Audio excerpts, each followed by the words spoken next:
This state was forged by resilient hands.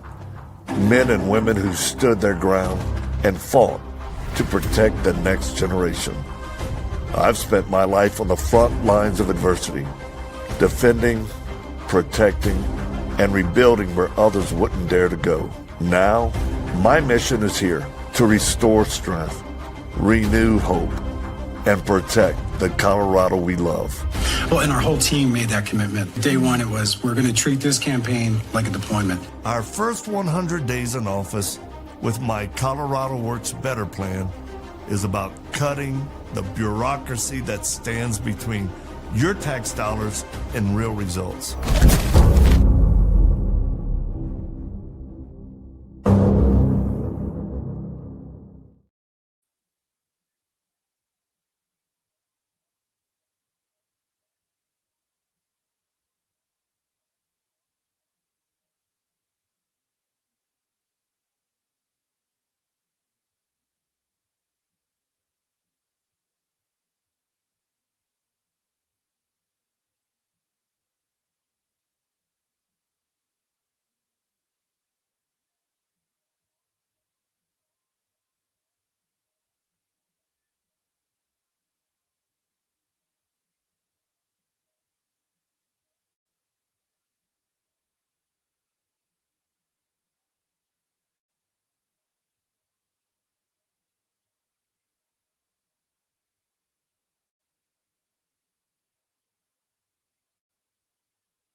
David Harris Jr. here, and when I heard that my good friend Victor Marx was thinking of throwing his hat in the ring to be governor of Colorado, I said, you know what? Colorado has so many issues, anti-American issues, anti-parent, anti-Christian, anti-children issues and policies that Colorado needs rescuing. And Victor, that's exactly what you've done. Your entire life is rescue the innocent. And I believe, Colorado, you're ready for a change. So I fully support you, Victor. I am rooting for you and cheering for you. And not just you, but all of Colorado. Colorado needs to be saved. And Victor, he's the one to do it. I'm Victor Marx, and I approve this message.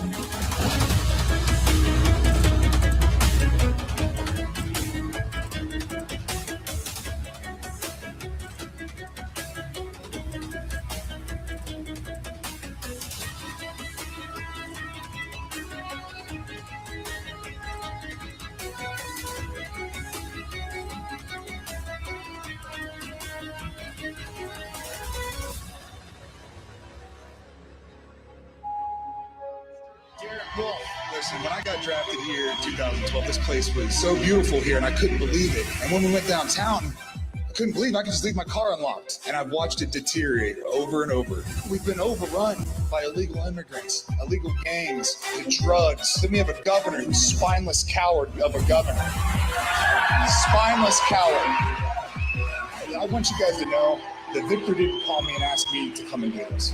I volunteered myself because I don't think we need another spineless politician. We need a man of conviction, a man of integrity.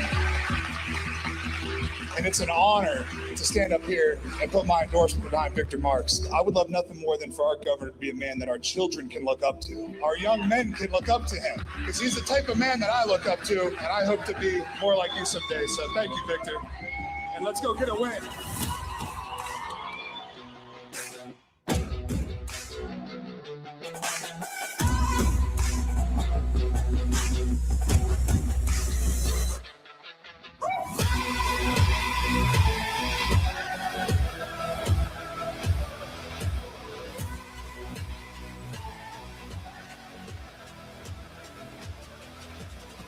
I'm retired Navy SEAL Captain Brad Geary.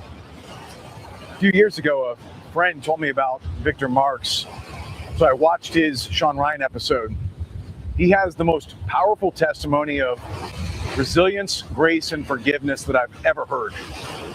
Shortly afterward, I met him at a Dangerous Man conference, and we became fast friends. The videos you've seen of him over the years are absolutely accurate.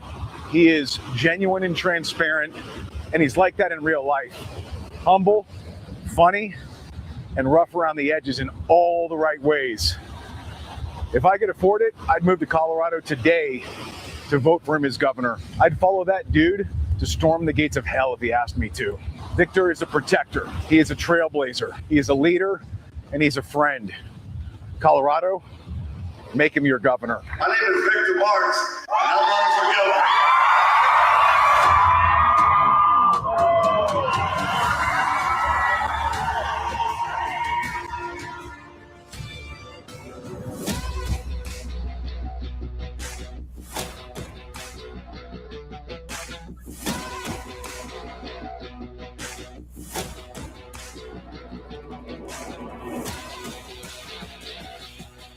Al-Bayadi is an Iraqi-born American citizen, a veteran counterterrorism professional and a trusted security advisor. He has personally provided protection to Victor Marx and ATP teams in some of the world's most dangerous environments. I put in my mind like 90% they're gonna get killed, like maybe 99%. Like no one walks out of there alive. He grabbed the children out of that place, got shot multiple times, and left out of the area safe. When they called me and they said, we're out, that was like, for me, as an expert in terrorism, this is one of the impossible things I saw. He literally stepped in a ground that's not controlled by no one. This ground is 100% ISIS control. Like he went through and beyond enemy lines and go there just to protect and save these kids. And he brought them back to safety. You guys are the best. I wish you to win because this is exactly what Colorado deserves.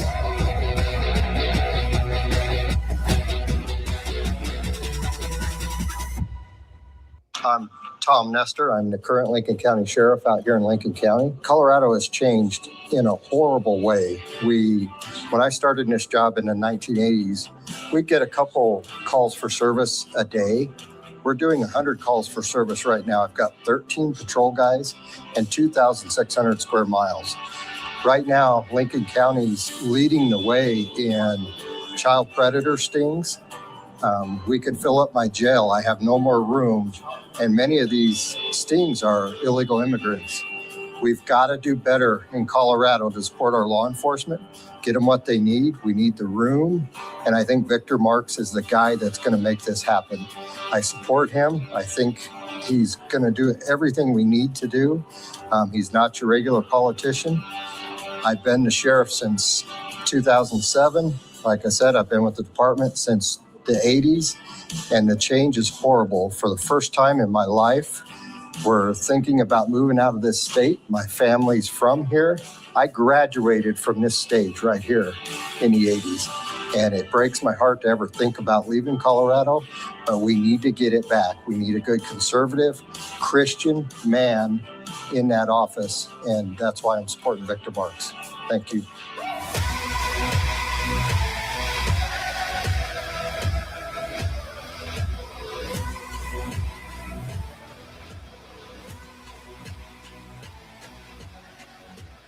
Well, I can't believe this, but I've been listening to this guy in Colorado who's running for governor. And as he talks about everything from faith to family to the work that he's done protecting children from abuse to just practical common sense solutions, which recognize that government is there to protect our liberties and to keep our kids safe, not to run our lives for us.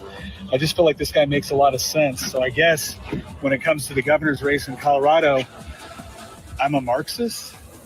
I mean, Victor Marx, not the other Marx. That guy's horrible. But yeah, Victor Marx. Check him out. I'm retired El Paso County Sheriff Bill Elder. As someone who has served this county and state for over 35 years in law enforcement, I don't take endorsements lightly. I know what real leadership looks like when the stakes are high. Victor Marx is a man of proven integrity. He's the kind of leader I would trust to make tough calls when others shrink back. Colorado needs men who aren't afraid of standing for what's right, even when it's unpopular. I'm proud to stand with Victor Marx, and I encourage you to do the same.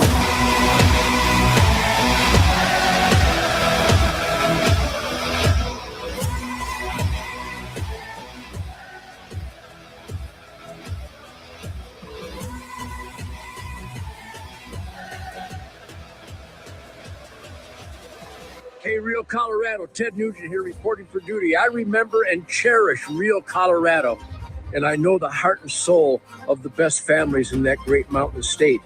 Victor Marx will return Colorado to her glory, to her pride, to her strength, to her truth, logic, and common sense. So please stand up and fight for Real Colorado. Victor Marx for governor. Victor Marx is the God, family, country, Constitution, the Bill of Rights, the Ten Commandments, the Golden Rule, law and order, work ethic, good over evil, common sense. Victor Marx for Colorado. He's the real McCoy, and he'll make Colorado proud again. I believe it.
Good evening, Colorado Springs. Wow. Welcome to the Phil Long Music Hall. Tonight, we launched the Take Colorado Back Together tour. A message of unity and affordability. My name is Buddy Jericho, and I have the privilege of serving as the campaign manager in GC for the Victor Marx campaign. Thank you. It's been a long road. On behalf of Victor, Eileen, our entire campaign team, I just want to thank you all for joining us here tonight. Thank you. Now tonight, we have Republican candidates, party leaders, independents, grassroots organizers, volunteers, donors, and concerned citizens from across Colorado in attendance. Some of us have supported different candidates during the primary. Some of us arrived at this moment through different paths. But tonight, we all stand together.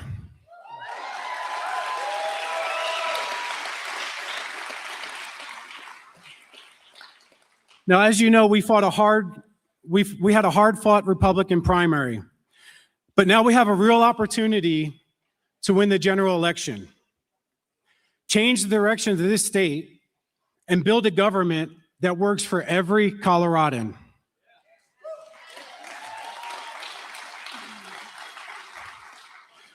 And tonight is not a celebration of what we've accomplished so far. Tonight is a beginning of what comes next for this state. Thank you. Now, before we continue, I want to recognize the campaign staff, the event team, volunteers, especially our prayer team. You guys have been just incredible in this campaign. Thank you for giving your time to make tonight possible. I also want to thank every Republican candidate and party leader who joined us. Your presence sends an important message. The primary is over, the voters have spoken, and now it's time to unite and win.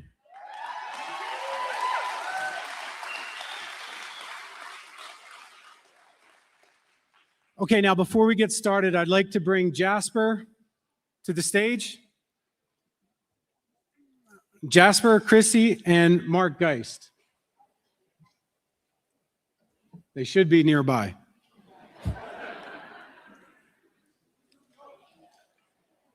Can you guys check?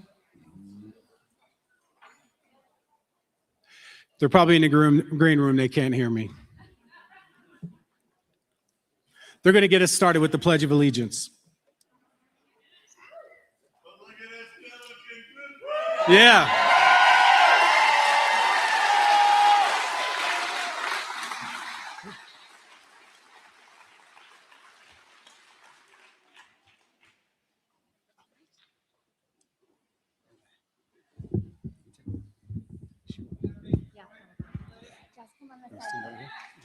There you go. Please join me in the Pledge of Allegiance. I pledge allegiance to the flag of the United States of America and to the republic for which it stands, one nation under God, indivisible, with liberty and justice for all.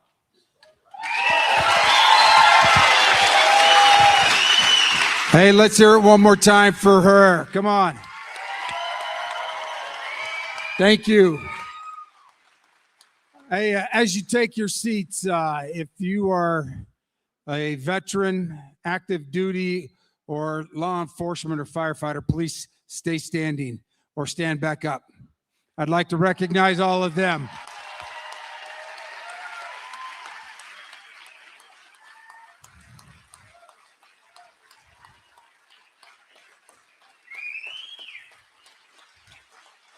It's you and your sacrifice that make this country free. And to everybody, a good friend of mine always says this is when we get told that, thank you for your service, my response is you're worth it. So thank you, all of that. God bless you. Thanks, man.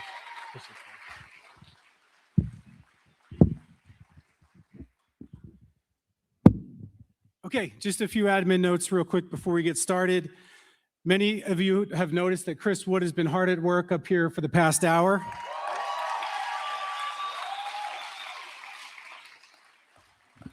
Now, Chris will be returning towards the end of the show to finish this piece. Yeah, he is. He's going to finish it up at the end of the night. And this is going to be a unique piece of campaign history. And every dollar raised will help us get Victor's message out across Colorado. So on each person's table, there should be a QR code or a page. If you want to bid on this piece of artwork, you can throughout the night, and we appreciate that. All right. Let's get started. So everybody's here tonight because you love Colorado.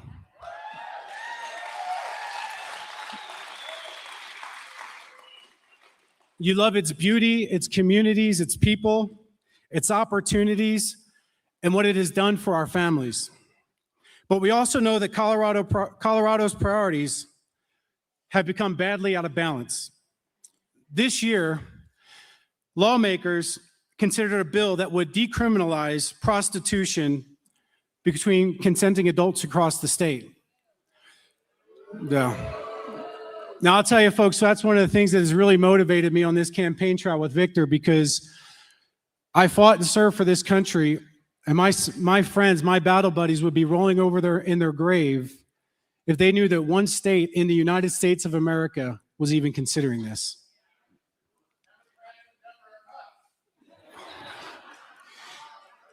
Meanwhile, knowingly possessing 1 gram of substance containing fentanyl is generally treated as a misdemeanor. That's enough fentanyl to kill a bus full of school children. Even though the DEA has confirmed that, the state has not moved on making it illegal or making it more illegal than a misdemeanor. Those are only 2 examples, but they tell us something important. The state has lost sight of the priority of ordinary Coloradans. While politicians debate issues like this, families are trying to figure out how to afford groceries, housing, insurance, utilities, transportation, and childcare. Young adults are wondering whether they will ever be able to buy a home in this state. Seniors have worked their entire lives and are watching property taxes rise. Insurance costs go up, which is consuming more of their fixed incomes. Small business owners are being buried beneath the rising costs, fees, mandates, and regulations. And too many people are beginning to wonder whether they can stay and afford to remain in a state that they love. This is why affordability will remain one of the primary talking points of our plan, of Victor's plan, throughout the general. But tonight's not about anger. It's not about relitigating every primary disagreement or cataloging every bad decision made at the Capitol. Tonight is about accepting responsibility for what happens next. It is about bringing us together around common sense, safer communities, affordable living, accountable government, and most importantly, a future for our children. There you go. There you go. Thank you. Now, there's a passage from Scripture that I've said several times during this campaign because I believe it speaks directly to this moment. Isaiah hears a voice from the Lord that asks, "Whom shall I send? And who will go for us?" And Isaiah answers, there you go, "Here I am, send me." Those are not the words of someone waiting for another person to take responsibility. They are the words of someone who recognizes the need, understands the moment, and willingly steps forward. That is what Victor Marx has done throughout his entire life. When innocent people were suffering in dangerous places around the world, Victor did not ask someone to go. He said, "Send me." When veterans, first responders, survivors, and families needed someone willing to stand beside them, Victor said, "Send me." And when Coloradans began asking who would step outside the political system, confront what is broken, and fight to restore common sense and accountability to this government, Victor once again said, but tonight, the question is not only being asked about Victor, it is being asked of every one of us. Who will carry the message into every community in Colorado? Who will speak to the neighbor who has given up on politics? Who will volunteer, host an event, make calls, knock on doors, contribute, and bring new people into this movement? Who will help us reach Republicans, independents, working families, parents, seniors, and every Coloradan who knows that this state can do better? When that question comes to us, our answer must be, here I am, send me. Thank you.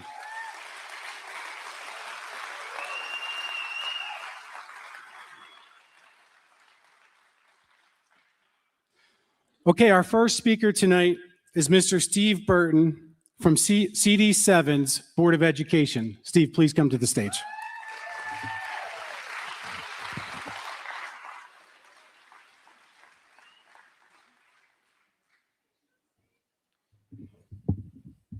Okay, I'm Steve Barton, running for the Congressional District 7 seat on the State Board of Education. The State Board of Education is currently 5-4 Democrat dominated. We elect 3 members of the board each 2 years. The other Democrat up for election this term is in Congressional District 1, so our best shot at flipping the board is Congressional District 7.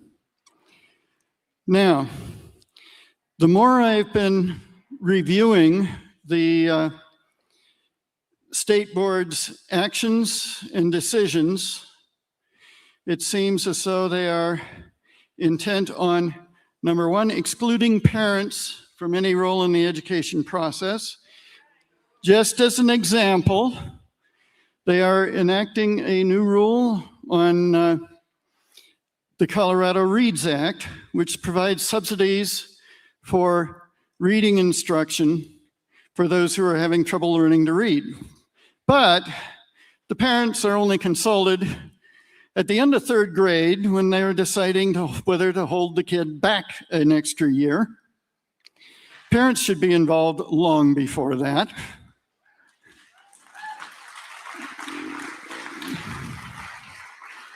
They're also micromanaging what the local school boards can do.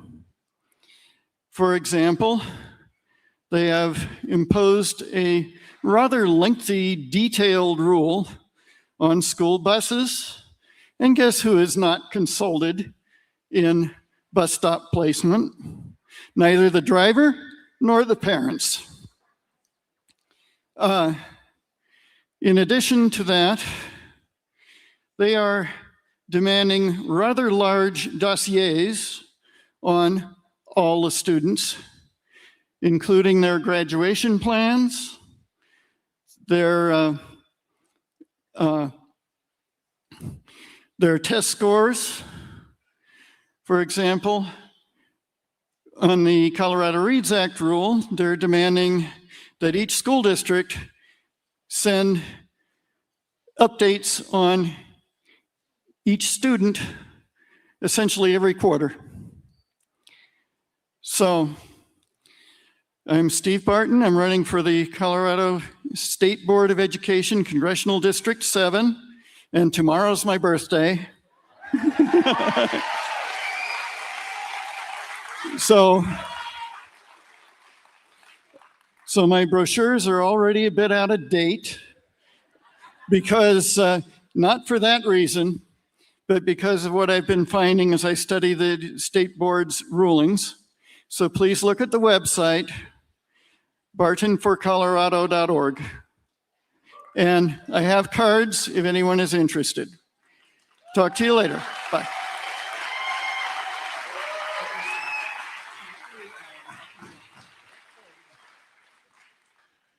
Folks, let's give it up for Steve Barton. Thank you.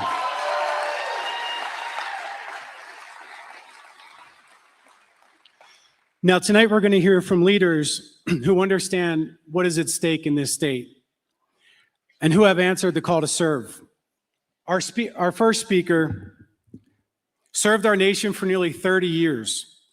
He's a retired United States Army Lieutenant Colonel, an Army Ranger, and a sitting school board member.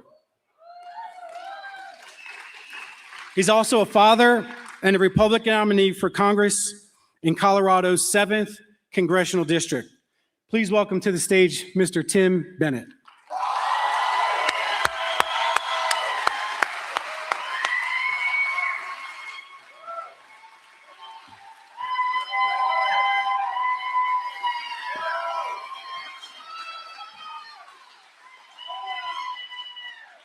Don't stop now. Keep it coming. What the heck? Come on.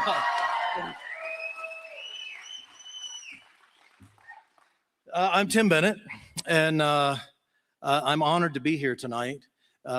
This is the first time I've met Victor, but Buddy and I have developed a friendship, right? And, right? I asked for a little bit of extra talking time tonight, but the reason for that is because I brought some gifts.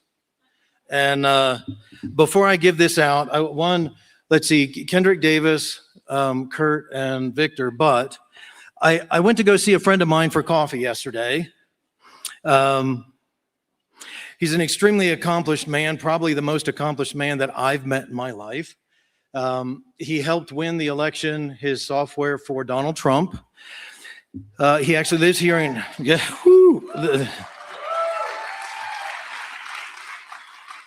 he literally helped win the election for Donald Trump. He lives up the road here. His name is Dean Stoker. I don't know if you know him or not, but he's a good friend of mine. And I'm going to read a couple things to you, but come on up, gentlemen. I met with him yesterday, and I said, hey, Dean. And then, mind you, he's started and he's had a lot of successes and failures in life. Some companies went well, some companies didn't. His last company did exceptionally well. And I said, hey, Dean, if you had any message that you could give to the hierarchy. Kurt, you coming down? Kurt Steiner, come on down, man. You're the next contestant on The Price is Right. Come on, bro. You got to make it. I said, Dean, so if you had anything to say to these three gentlemen, what would it be? And he said, I'm going to read this to you. He said, Tim, every time I started a meeting, I started it with this. Ladies and gentlemen, harmony and tension are prerequisites to building anything great. Okay, so we don't always have to disagree, but I flipped back to page 167 and I highlighted it for you guys, just in case. Before I went to go sit down with Dean, I prayed.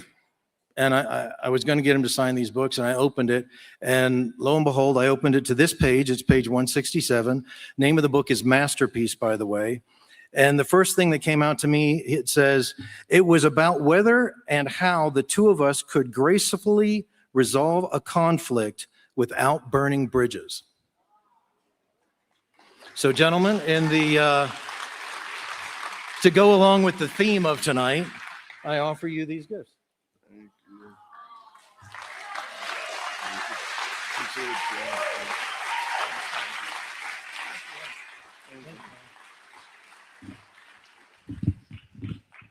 Okay, I like to move when I walk, so hopefully I can, everybody hear me back there? One of the other things that I asked for a little deference tonight, because I like telling stories, but before I do, I'm going to ask for a raise of hands. Does anybody like C.S. Lewis?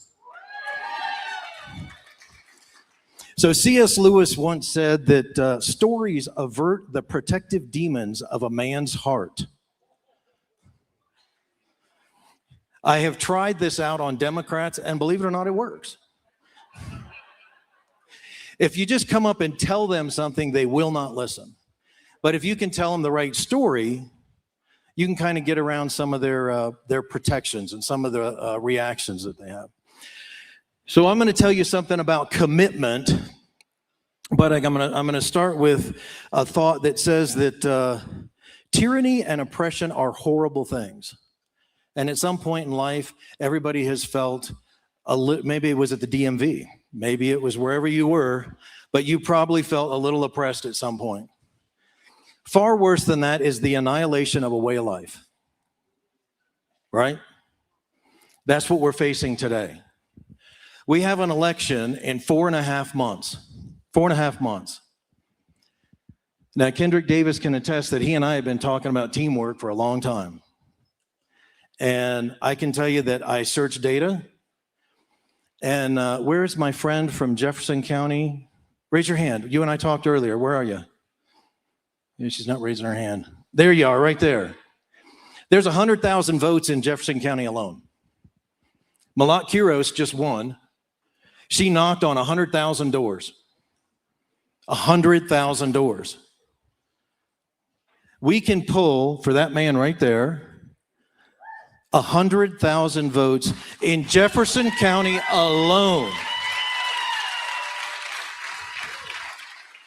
It's about that ground game, isn't it? It's about the ground game.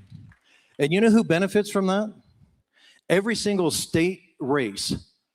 I don't know if James Wiley's here or not, but he helps him, helps Mark Baisley, helps me, helps Victor. It helps everybody who touches that county. That's not the only one. They're all over the state. And it's all about getting mobilized and being committed. That leads me into my story. This is kind of a humiliating story, but buddy, I think you might appreciate it. So there I was in college. I was a conscientious objector. My father was the deputy commandant of cadets at West Point, and I was more revolting against him than anything else. I just didn't want to be under his thumb anymore. Well, one night I took my dog for a walk and I read MacArthur's Farewell to the Corps of Cadets. I was a finance major. I was all about making money. I read what he said, and I was so inspired that 90 days later, I graduated from airborne school. Right? 18 months later, I graduated from Ranger School. I'm one of the very few people that went to Ranger School as a civilian. So I was the worst Ranger student in the history of the world. I literally walked up, and I want you to tell me what you would do. I walked up, there was an E7 and an E6, they're Ranger instructors, and here I am, Cadet Bennett. And I just walked up and I said, hey man, I'm supposed to be going to Ranger School, but I don't know where to go. I don't know if any of you are in the military or not, but that's probably the wrong thing to say to a sergeant first class and an E6. And it didn't work out well. They had me low crawling across gravel at least twice the distance of this building. And they called me names I didn't even know existed, right? It was bad. That week, the first couple of weeks, what they're really trying to do, I went back to Ranger School. I was an instructor there. I used to teach at Ranger School. But that first couple of weeks, they're just trying to weed out the weaklings, the people who aren't committed. There's the first time I say that word, right? I didn't know anything. I got smoked again because I couldn't name the ranks from E1 to Sergeant Major. They smoked me for 45 minutes because I said private and private first class. Well, for those of you who don't know, there's 2 ranks of private, and I couldn't get up off the ground, right? Ranger, lead the way. Yeah, all the way. Point to hawk, right? There you go. Well, I just wouldn't quit. No matter what happened, I just wouldn't quit. I didn't know what was going on. They were being mean and abusive to me on a regular basis, but this one night in particular, there's a gentleman by the name of Sergeant First Class Weathersley. There's been so many years have passed, I can't remember, but we were on our way to hand. Kind of Georgia weather, it's getting ready to rain, and we had to go on a little bit of a hike. We were marching over there, and we get to the hand-to-hand combat pit. It's this big pit filled with sawdust. It's probably about 2 o'clock in the morning. It rained all day, so it's kind of nasty, and we're not doing the nice hand-to-hand, like we're learning how to kill people, right? We're Army Rangers. You got to learn how to do something, like that's your job. And we're flipping each other and doing arm bars and, pressure points and torsion grips, some other things, but we had to kick each other. Like I flip you and kick you on the ground, right? But I don't want to kick him too hard because what's he getting ready to do? He's going to kick me. Yeah, that's what I was thinking. And Sergeant First Class Weatherly, he was about 6'8". Well, no, I wouldn't say 6. Yeah, he's probably about 6'8". He certainly was 280 pounds, and he was an MMA fighter. He was our instructor, and apparently he did not take too kind to the fact that Ranger Bennett was taking it easy on Ranger Buddy. Like I was not committed to the cause, and I wasn't kicking him hard enough. So we take a little bit of a break, and everybody's running in a circle, and I feel this thing on my back, and I would say it was a hand, but I don't know if you've ever been around anybody who's 6'8". It's more like a paw. I'm going to be honest with you. The rest of this happened so fast, it was like a car accident. He slapped me in the back. I thought he almost knocked the wind out of me and picked me up with one hand. I probably weighed 165, 170 pounds at the time. And he literally has me above his head. And have you ever seen a bug upside down? And they're moving their little legs. They're trying to flip back over again. I wasn't trying to flip back over again. I was just trying to figure out what form of reality I had just entered. Okay? He then slammed me on the ground. Did I just wake you up? I got you to jump. Lightning cracked across the sky right when my body bounced off the ground. Sawdust went in my mouth. I was choking and couldn't breathe.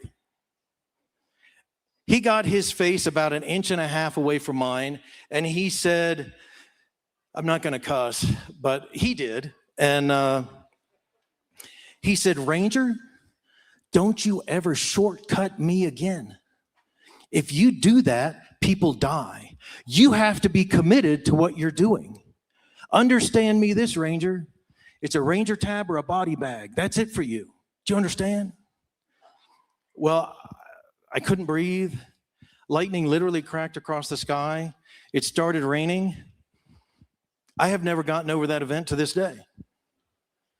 There are times in my life that I have tried to quit. I've opened my mouth and I've been, I just can't do it. Because every single time I do, it brings me back to that moment that I slapped my hand on this podium and lightning cracked across the sky. It's as if God indelibly imprinted, you will not quit. In this case, I would point out the finger to everybody in the room and I would say, we will not go silently into the night.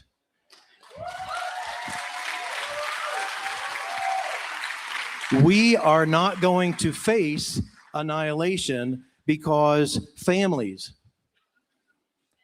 right? Families, fathers, mothers, the morals and values. I'm not going to talk about legislation, but I will talk about one thing makes me speechless. My opponent, Brittany Pedersen. Anybody heard about the Born Alive Act? Democrats voted against that. Victor Marx might have something to do about that when he gets elected.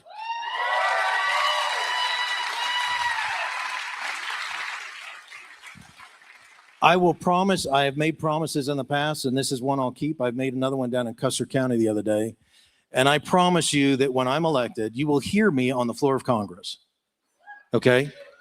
I will be loudly protesting the fact that the Democrats voted that if a child survives an abortion,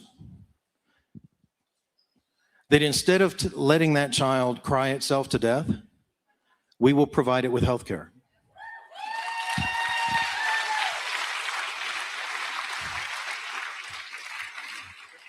This is more than Republican versus Democrat, right? This is about America. We as Americans must come together.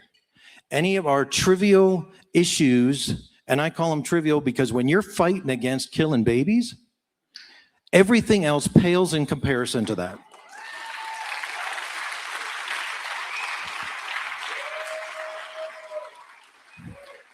Victor has stood up and tried to do the right thing for years, from what I understand, in regard to trafficking. When we're fighting against that, everything else pales in comparison.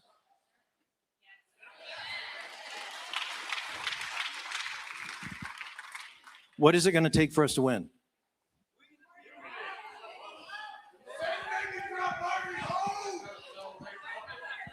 What was that? Commitment. Commitment, right?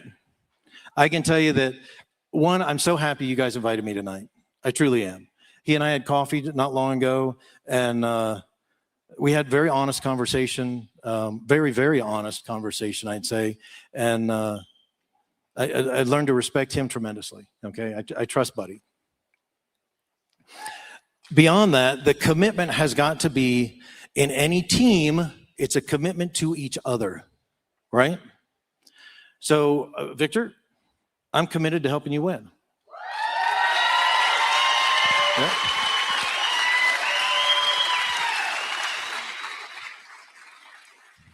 I'm committed to helping every single Republican in this state win in any way that I can, okay?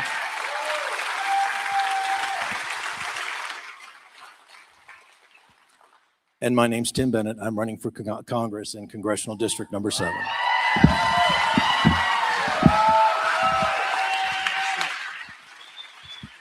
Thank you, Tim. Folks, let's give it up for Tim Bennett.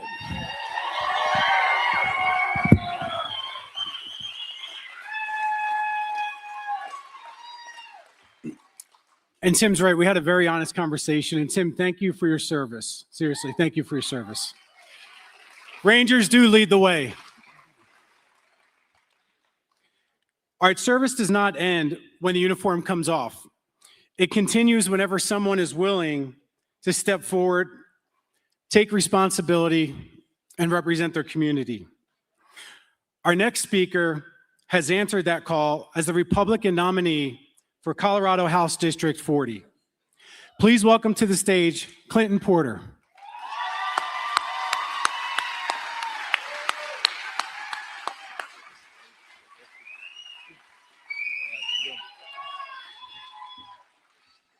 How do I possibly keep up with that, you guys? I don't know who put this order in place like this, but my gosh. You know, I just want to say thank you, and thank you so much to Victor for this opportunity of asking me to speak. I'm going to tell you, Victor Marx, thank you for your courage to stand up for Coloradans. Thank you. I've got to tell you that it's because of the courage of this man that I'm actually standing up here in front of you, and of course, because of all that goodness that Tim just spoke, I have to ask you guys to do a little bit of an audience participation moment. So can you placate me for just a moment? I'd just like you to stand up for just 1 second. If you don't mind, just stand up for 1 second all over the room. All over the room. If you can, stand up. Now, if you're ready to take Colorado back together, on the count of 3, I want us to give the biggest shout, the biggest clap. I want them to hear us from under the golden dome to right there at home. And I want them to know that with every media outlet, every skeptic, every person watching this online who's desperate for a positive message, I want them to know tonight that we are a force to be reckoned with. So are you guys ready? Are you ready? Okay. Here we go. We're going to let them know, because they're after our family. They're after our money. They've been after our kids, and they're after our rights. So 1, are you ready? 2, Victor, you ready? 3! Yeah!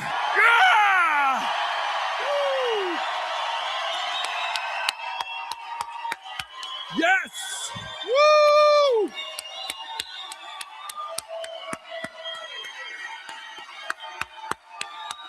Let's go, baby. Let's go. Woo. Woo, man, Victor. Have you looked across this room? I see nothing but happy, positive, excited people. And everywhere I meet up with someone, I see one thing that in common with every individual that I talk to. I see hope. Well, sit down if you can because we're just getting started here. So I wanted to talk about a group of people the powerful have left behind, have completely forgot about and just ignored. Tonight we're going to talk about the families, the working families of Colorado.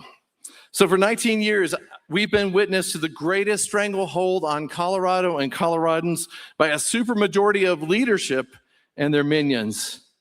And for the past 6 years, we've watched this true story. Google it. Don't believe me. We've watched this state's population grow by 4%, a measly 4%. Meanwhile, the fat cats underneath that Golden Dome in Denver have increased the state's budget 28.2% to a whopping $46.8 billion. And who do you think is on the hook for that? Absolutely. Who do you think is paying that bill every year? Another Democrat is elected. I don't know about you good people, but I am sick of this. It's their fault, they're doing, and their time is over.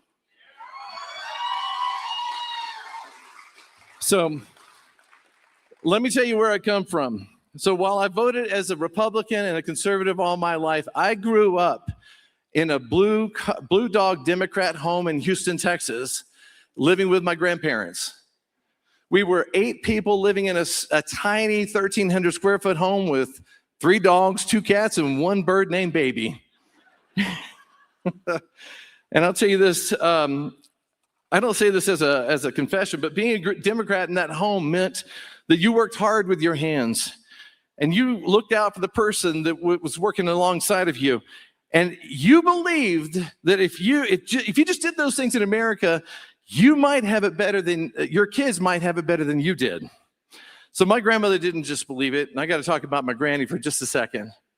She marched for it. Believe it or not, she was a union president with the Teamsters Union, and she marched all the way to Washington along with Jimmy Hoffa. True story, because she believed working people deserved a seat at the table. An ordinary woman got on a bus to Washington, D.C., and fought because she refused to be ignored. She had a 3rd grade education. That's it. A simple 3rd grade education. And she was an unstoppable force in my life. That is my upbringing. That is absolutely my stock. Nobody in my family had ever graduated college. No one had ever owned a legitimate business. My dad worked as a handyman and a mechanic for all my life. And so I'm the first porter to walk across the graduation stage and the first one to sign the front of a check, not just the back of one. Praise God. So here's what I did with it. So for 17 years, I've now been a realtor helping folks buy Colorado homes. 17 years sitting across that closing table. That means that for 17 years, I've had a front row seat to the realization of the American dream of home ownership. And now for the past few years, I've watched that dream slip further and further away every single year. I've sat across from young couples who were working 2 jobs, doing everything they knew was right to qualify for nothing.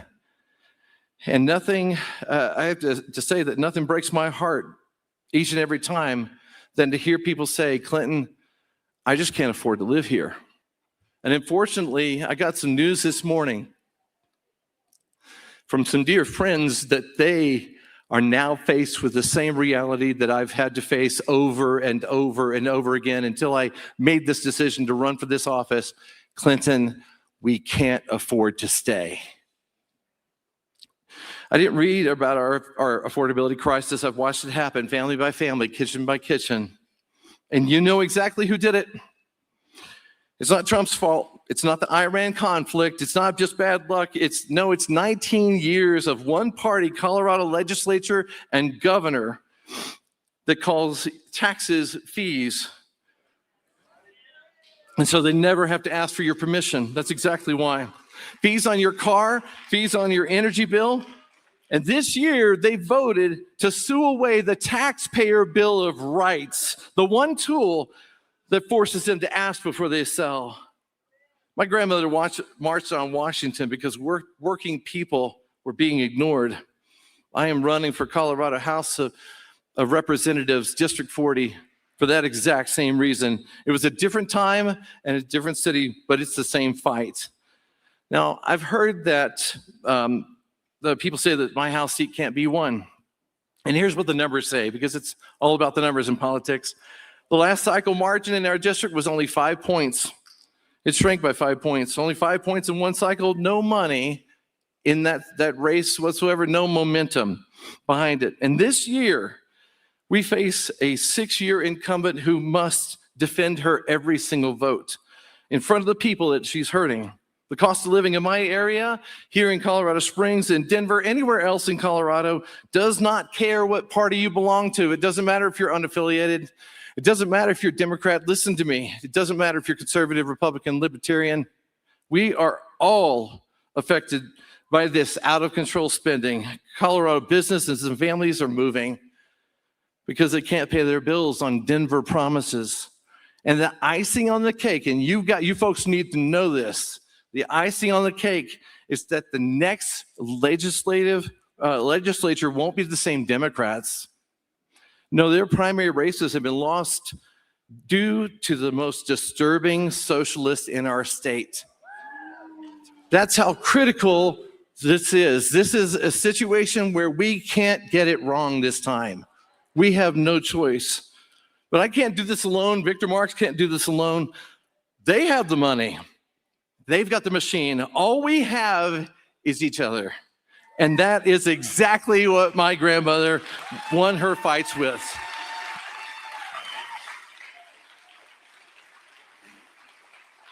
So I'm asking you tonight plainly, we all need the help that we can get. Knock on doors with me, host a gathering in your living room. Tell your neighbors, tell your church, and tell the family that thinks that their vote won't matter in this district and in this state. And pray for this campaign. Pray for my campaign. And if God has blessed you with the means, help us fuel it financially. I've got a little table back there. That's my only thing, yeah. Every door we knock is a family somebody gave up on. And we are going to be the ones who show up. We must unite as a people who say enough is enough and stand firm together.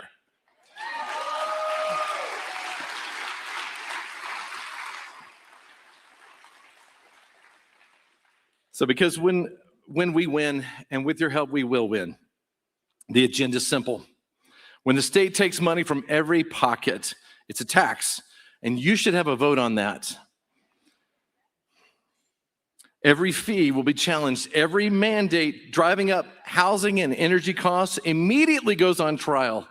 And this economy gets pointed back to us.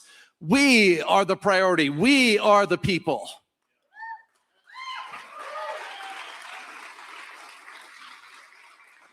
And in this, you know who we are? We are the young people. We are the retired. We are the veterans. We're the tradesmen. And this goes out to all the single moms who don't need another government program. We must unite as Coloradans and save Colorado.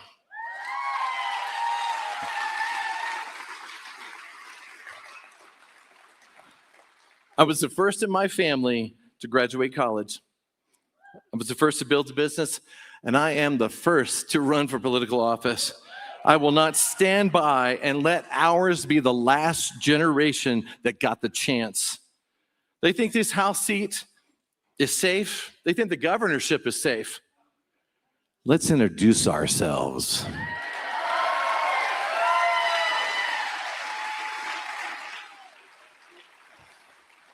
And I can't believe Steve just totally stole my thunder at the last thing I was going to say. Here I am, send me. God bless you. God bless Colorado. Thank you.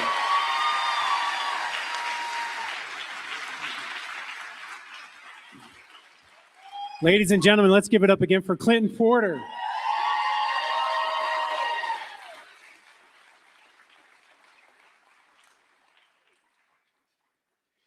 I put a bio together for our next speaker, but then he gave me his own bio, so I guess mine wasn't good enough. I'm just messing. We've been friends for a while. We've built a great friendship, so I'm just messing with him a little bit. Our next speaker isn't a career politician.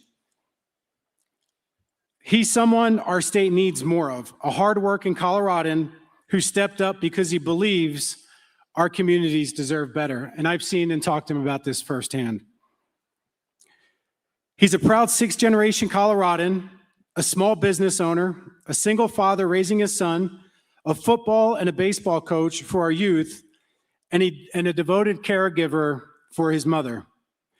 Like so many families across our state, he understands what it means to work hard, balance responsibilities, and fight for the future of the people you love. He also knows that the best ideas don't come from the halls of government. They come from the hardworking men and women who get after it every day, run businesses, raise families, volunteer in their communities, and simply want a government that works for them and not against them. He's running for the Colorado House because he wants to help restore the Colorado we all know and love, one where freedom, opportunity, and community come first. Ladies and gentlemen, please join me in giving a warm Colorado welcome to our next state representative for House District 24, Christopher Johnson.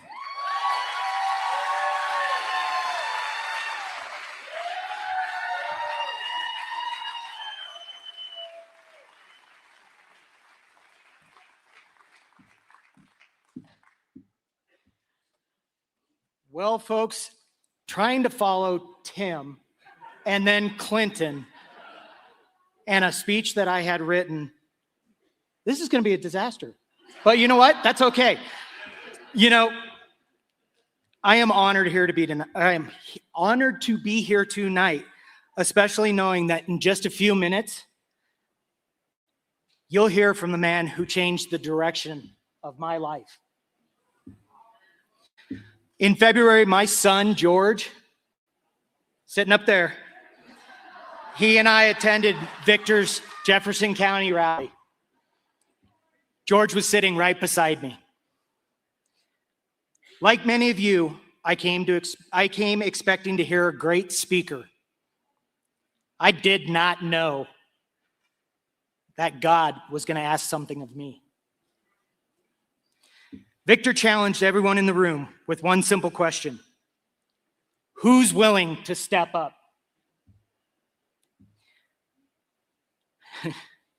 And at that time, I knew I wanted to be the change that I wanted to see. I just didn't know where to start. Like many of you, you kind of look around and go, where should we go from here? I remember looking over at George. He's almost going to be 13 this next month. As a dad, there are moments when you realize your children aren't just listening to you. They're watching what you do. In that moment, the words of Esther 4:14 come to mind. Yet who knows whether you have come to the kingdom for such a time as this?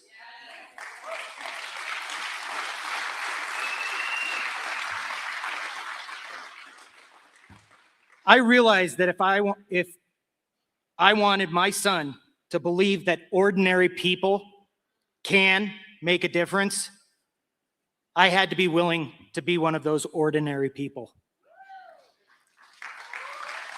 Thank you. So I raised my hand. I became a delegate and later the candidate for my House District 24.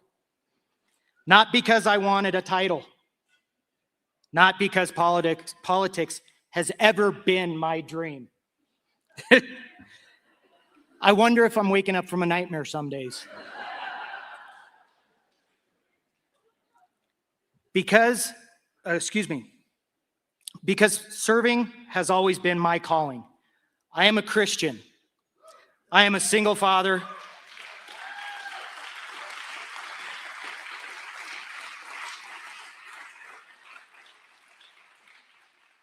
And I am a baseball and football coach.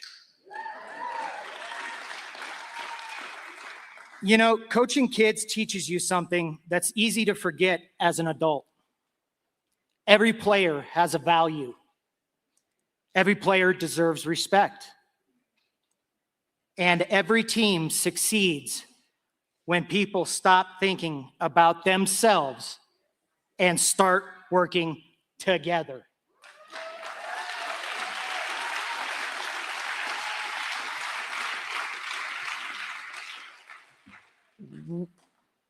What if we lived that way again? What if we treated our neighbors with the same respect, even when we disagree? What if Republicans were able to reunite for the state of Colorado?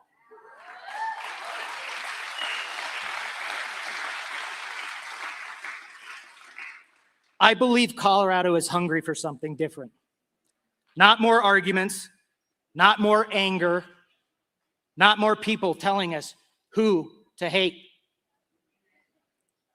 I think we're hungry for leaders who listen.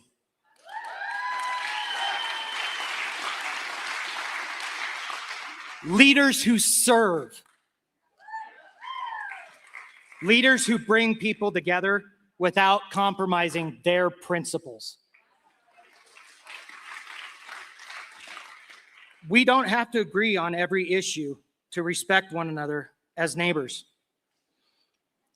Every family has felt it. You feel it when you open your electricity bill. You feel it at the grocery store. You feel it when your property tax notice arrives. You feel it when your children wonder if they will ever be able to afford a home in the community that they grew up in. Colorado shouldn't be a place our kids have to leave to build a future.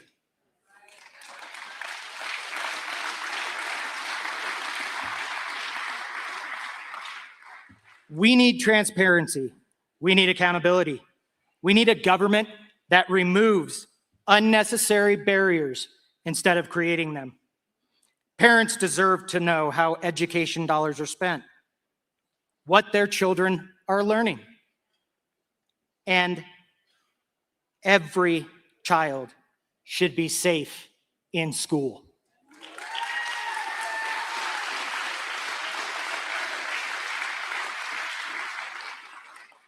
These aren't Republican issues nor Democrat issues.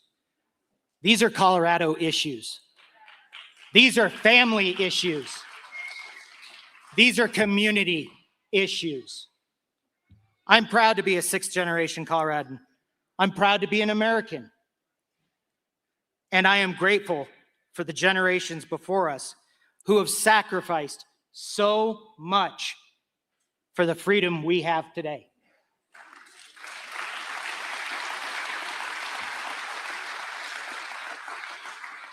Now it's your turn. As Joshua 1:9 reminds us, have I not commanded you? Be strong and courageous. Do not be afraid. Do not be discouraged. For the Lord our God will be with you everywhere we go.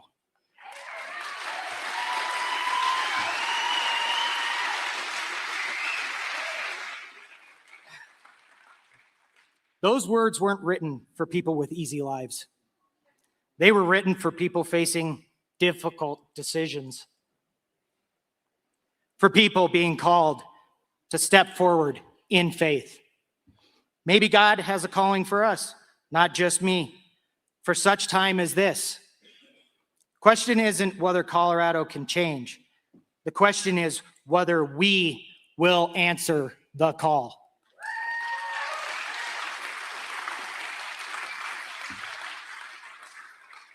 I have.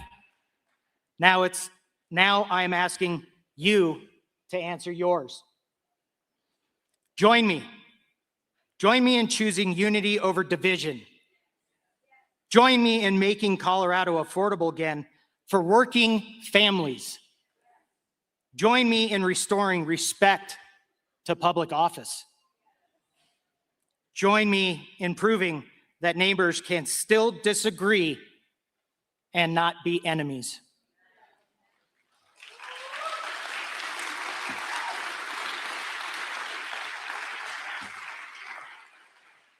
Because one person answering God's call can change a family. A family can change a community. A community can change a state.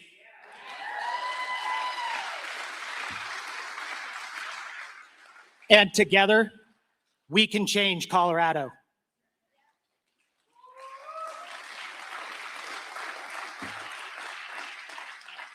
Again, I'm Christopher Johnson, running for House District 24, and I appreciate each and every one of you being here tonight. Thank you so very much for your time, your effort, your heart, your tears. Thank you, Victor, for getting us together and making this happen, sir. We look forward to the next coming months. God bless Colorado.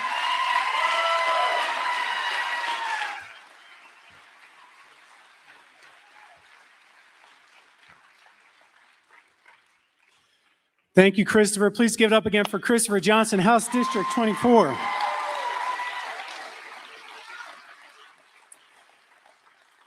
We also have two folks that couldn't join us tonight. So if you could please turn your attention to the screen, we're going to play their videos. Hello, everyone, and thank you to Victor Marx and the entire team for the opportunity to join you here today. I'm joining you remotely because right now I'm on my way to a legislator policy convention in another state, fighting for the policies and the principles that will make Colorado better. My name is Teddy Collins, and I'm the Republican nominee for Colorado State Senate District 4, representing communities across Fremont, Custer, Chaffee, Teller, Park, Lake, Jefferson, and Douglas counties. I'm a father, a small business owner, and someone who believes public service is about solving problems, not building a political career. I've spent my entire life working, raising a family, and building businesses, and I'm running because I believe Colorado can do better. Today, families across our state are feeling squeezed. Colorado has become one of the most expensive places in America to live, and that's not by accident. It is the result of 8 years of complete one-party control and policies that have driven up costs, piled on regulations, and made it harder for families, workers, and small businesses to succeed. I believe we can change that. We need to cut taxes so hardworking Coloradans can keep more of what they earn. We need to slash unnecessary regulations that block home building, strangle small businesses, and kill good-paying jobs. Government should create opportunity, not stand in the way of it. If we focus on common sense policies that drive economic growth, protect our freedoms, defend the Second Amendment, and make Colorado more affordable, we can once again become a state where families don't just get by, they thrive. But none of that happens if Republicans spend more time fighting each other than fighting for Colorado. The primary is over and elections have consequences, and the voters have spoken. Now is the time to unite behind our full Republican ticket and work together to get every one of our candidates elected in November. Not everyone got their first choice in the primary, including the down ballot races, but the majority has made its decision, and the right thing to do is to support the nominees. Taking our ball and going home because our preferred candidate didn't win only hurts the entire team. This is not the time for division or third-party protests. The last thing Colorado needs is 4 years of Phil Weiser and the radical left's agenda. It's time to put up or shut up, support the ticket and win. Our state deserves leaders who are willing to set aside their personal disappointments, rally behind our shared values, unite around solutions instead of divisions. Let's support one another, work together, and stay laser focused on the challenges facing the people we serve. Thank you again for having me. I'd be honored to earn your support, and I'd love for you to learn more about my campaign by visiting collinsforcolorado.com or following on social media, whether it be Facebook or X or Instagram. Together, let's build a stronger, more affordable, and more united Colorado. Thank you, and God bless the great state of Colorado.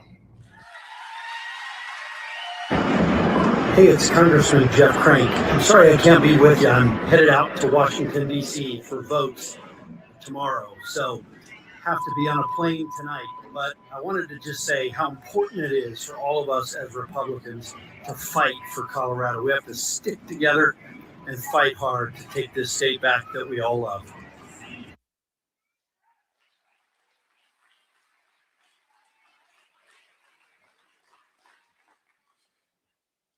Thank you, Teddy and Congressman Crank. Our next guest knows that talent alone does not win championships. Winning requires preparation, toughness, discipline, and a team united around a common objective.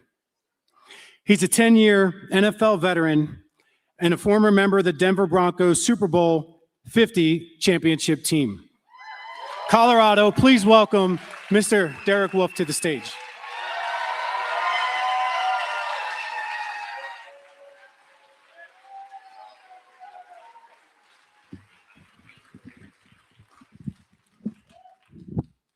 I like to move around, sorry.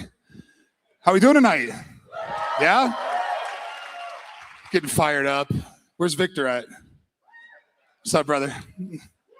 That's the guy, man. We got one shot to do this. And Buddy said it best, man. I know all about bringing a team together and what a difference that really makes when everybody is on the same page and in it for the same goal, right? We can't have Barb and Greg, what is his name? Lopez? What the hell's his name? Exactly. Nobody cares, bro. Like, stop. Stop. Stop creating division. Yeah.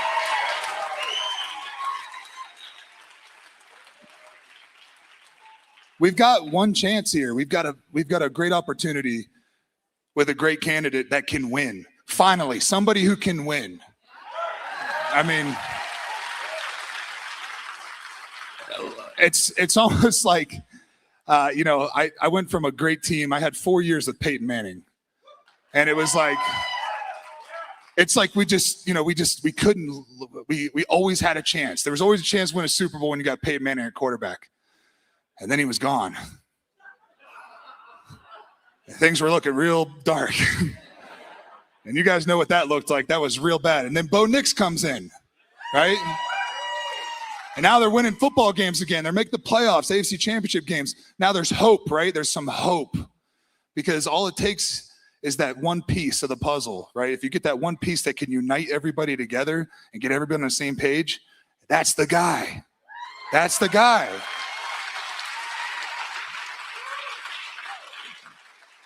That's the guy that can do it. I'm telling you. And the goal here, right? We know that the Republican base is going to vote for Victor, right? Okay, we know that, right? And Barb can throw her fit and do whatever she wants. But she's going to do that. She's mad, like, whatever. She's upset. It was her turn to collect the paychecks, right? Because she knew she couldn't win. She was just in it to collect a check, right? And I get it. She's a politician. That's what they do. But do we want another spineless politician? No. We don't. They're all spineless. Phil Weiser is scum of the earth, man. Like, this guy is a dirtbag. This guy's running on the fact that I've sued Donald Trump 70. Like, who cares, bro? What have you done for Colorado? Like, you've done nothing. You've done absolutely nothing for the citizens of this state. And that's what you have to start right here.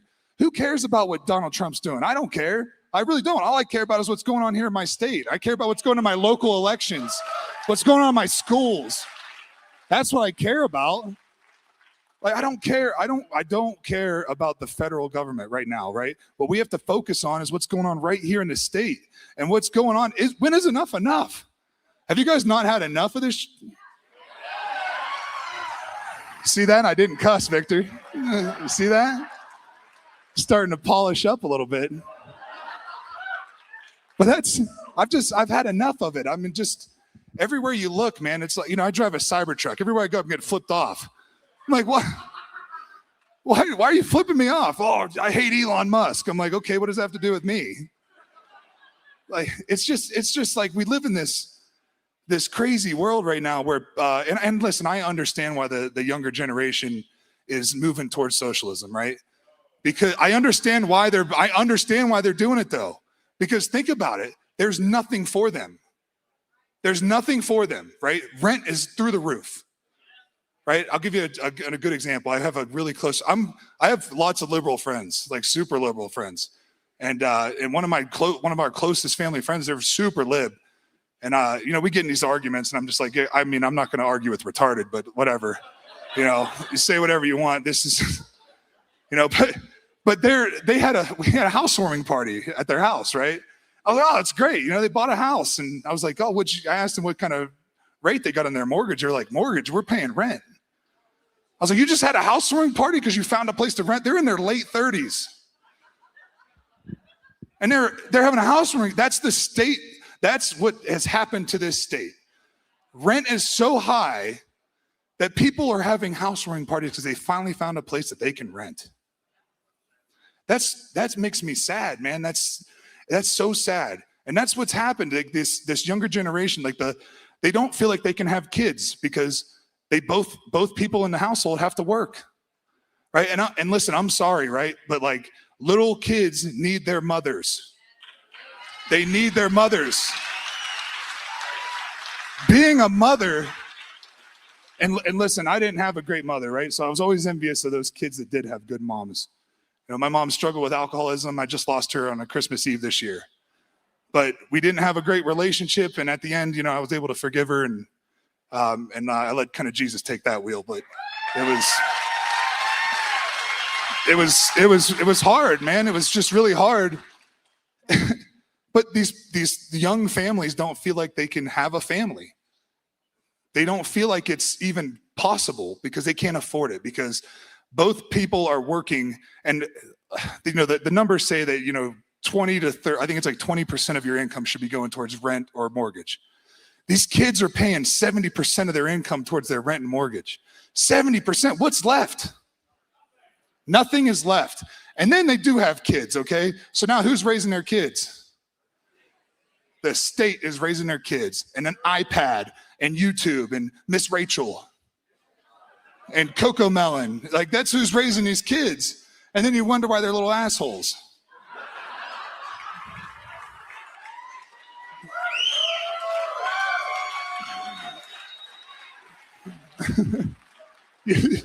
You send your kids to Caesar and wonder why they come back Romans, right? That's what happens. And it's just really sad. It's sad. It's sad to see the state that we're in, right? And that's when I say I understand their mindset. I understand why they feel like there's nothing left for them. So they're just giving up. They're like, okay, you're telling me that you're going to give me free shit and I don't have to work? Well, what happens when all the money leaves the state and there's no more free shit? Now you're eating rats. Now you're in bread lines. Now you're in soup lines. That's what happens. It happens over and over and over and over again. Read a history book, man. Like, that's all you have to do is read a history book. And it will tell you everything you need to know about what socialism looks like. You can vote your way into it, but you got to shoot your way out.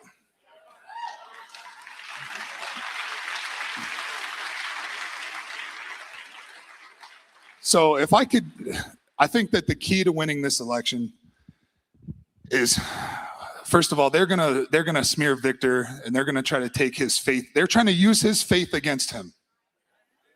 That tells you all you need to know. Victor tries to do everything as I look up to him so much, so I just, like, everything he does has a purpose, right? And it comes from his heart. So when he gives Kyle Clark an opportunity, Kyle Clark takes the opportunity like the snake he is and uses it against him, uses his faith against him, and makes him look like he's not a good person, or he's a liar, or uses his past against him. Like, no, let's not focus on the thousands of children that he saved. Let's not focus on that, right? Let's try to find the negative in that. And that's what they're all about. They're just going to find the negative things, right? So we have to weed through that stuff and ignore that distraction.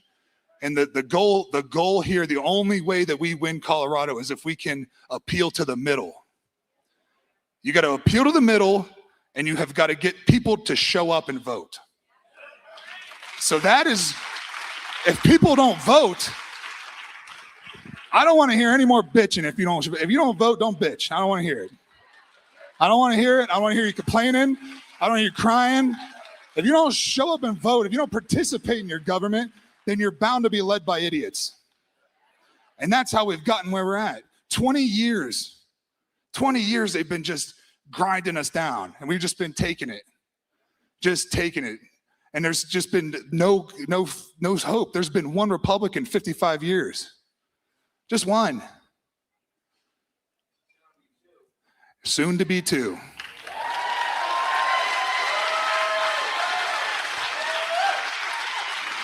So when you get in those conversations with people, right? Because at the end of the day, we're all Coloradans, we're all Americans, right? Regardless of what your political beliefs are, regardless of what your religious beliefs are, we are all Americans. Well, I know everybody in here is. We go downtown Denver, there's probably about 135,000 of those that aren't. And you better believe they're gonna be trying to vote, right? So how do we beat that? We have to make it undeniable. Undeniable. You have got to get your neighbor, get your friends, get the people that, even if they aren't voting for your side, they should be contributing to their local elections, to their state elections. They need to be contributing to that. They need to be participating. So you have to educate people. Educate people on why it's important to vote, why your vote does matter. Victor just won by 2,000 votes. 2,000. Now, imagine if 2,000 people just said, my vote doesn't count. We live in a densely populated state. 2,000 people in a state this big isn't that many people. Like, honestly, it's really not. It's a tight margin, right? This race is gonna come, it's gonna be so tight, but we have to get everyone to vote. So you gotta educate your neighbor, educate your friends, tell them why it's important to vote. Get them out there and vote. Drag their ass out of the bed. Get over here and vote. Let's go. Come on, show up. Show up. Let's just go door knocking. Listen, if you really want it, you have to go get it. You gotta go get it. Listen, politics is like the last thing I ever wanted to be involved in. It's like, I did not want to be involved, right? I wanted to play football and retire, and now I want to go kill elk and lift weights. That's all I want to do, right? I want to hunt elk, lift weights, and hang out with my family. Like, that's what I want to do. But instead, we got all these blue hairs running around trying to ruin everything and make it so I can't go hunt and fish. So now I got to take it back. It's time to take it back. I'm done. I'm done with it. I'm probably way over my time because I'll get up here and talk all night because you guys are awesome. But listen, man, you have to got to draw a line in the sand at some point. Like, at some point, you got to stop. Like, anybody in here been in a fist fight? Raise your hand. There we go. See, a lot of fighters. Okay. So anytime you've been in a fight, once you start backing up, at some point you got to put your feet in the ground and fight back. At some point you have to draw a line in the sand and say, if you cross this line, I'm fighting back. Well, guess what? We've been backing up for 20 years. It's time to fight back.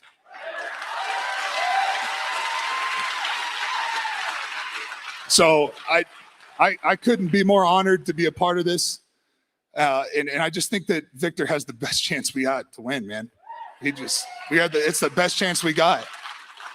And thank God that he's doing it, because he doesn't have to do this. Why would anybody sign up for this? Look at this guy. He doesn't have to do this. This guy could take a gun from somebody in like half a second? Blink of an eye, he could take your gun from you. He could be doing that and selling YouTube videos and being a minister.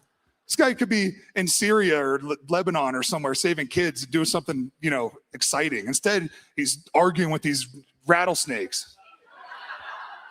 Like, we should be honored. We're honored to have a man that actually is willing to fight for us, right? So you gotta do your part, right? When somebody is willing to fight for you, you gotta do your part. You can't just sit back and watch. You gotta do your part. So go get your friends to vote. Go get your neighbor to vote. Educate your lefty friends. I doubt a lot of you have any lefty friends, but you got people in the middle. Most people are unaffiliated in this state because they've been scared for too long. It's time to pick a side, man. It's time to pick a side and tell them why it's important and explain to them the policy changes that are going to happen, that we're going to make the state affordable again. We're going to make it so that you can own a business here and you're not going to get regulated into oblivion, right? We're going to do the right things. Listen, this guy right here loves people. He loves all people. And that's what's important, man. He loves this state. He loves the people in this state. So he's going to do what's best for the people of this state. I'm talking about transparency. I promise you, if he gets in there, you're going to see exactly where your tax dollars are being spent. Exactly. And I want to see that.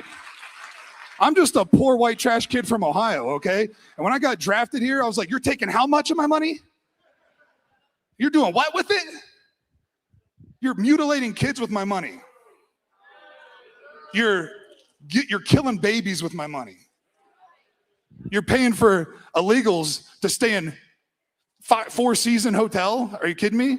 You're paying for cell phones and giving these people money. Like, listen, I'm all for taking care of the weak and the poor, all right? But if I see a veteran on the side of the road, homeless, but then you see a guy that came across the border illegally and he's living better than a veteran who served this country, that's just wrong. It's just wrong, man. It's just wrong. They're putting the wrong people first. We have to put Coloradans first. And that's the guy that's going to do it. He's going to do it, man. Like, he's not a liar. What he tells you he's going to do, he does it. When he says, I'm going to do A, B, C, D, he does A, B, C, D. And if he doesn't know how to do A, B, C, D, he goes and finds the right guy to hire that can do A, B, C, D. Like a good leader should. We don't need another spineless politician. I'm just sick of it, man. I'm sick of it from top to bottom. Like, they're all full of shit, right? They're all so full of shit. I'm sick of it, man. I want somebody who's a real human being in there, who really cares about people. That's what I want. I crave it. I want it so bad so I can get some realness, some real transparency, not just these guys are just lying to us, man, over and over. And it's happened on both sides, right? So the Republican Party, I always say this, right? The Democrats are crazy. They're just psycho nuts. Like, they have these crazy radical ideas. And the Republicans are all cowards. They're cowards. I'm sick of moral victories, right? Not allowing men to compete in women's sports isn't a win. That's not a win. That's like common sense. Like, we shouldn't be arguing and fighting over that. Why are we wasting time on that? Right? Meanwhile, they keep us distracted with that so they could take away our Second Amendment rights. So they could control us more. They want to get rid of private property. They want to control everything that you do. You will own nothing and you'll be happy about it. And that's how they want it. Unless you stand up and fight and do something about it, right? And I'm not saying we arm up and go down to the Capitol building or anything. I'm not saying that. Well, maybe. Trust me, sometimes I want to go down there. But listen, if we get Phil Weiser for 4 years, you're going to be begging for pull us back. I promise you, man, this guy is a dirtbag. Like, this guy is scum. And he will do everything he can. He will do everything to put himself first. He will put himself first, and the radical left will infiltrate and take over. It's already happening. We already have a socialist congresswoman running. Like, there's already socialism. It's called DSA, Democratic Socialists of America. They're trying to take over, man. And so we have to fight that. The Democratic Party has been taken over by socialism. So unless you want socialism, you need to vote for the guy that is against socialism. He's sitting right there.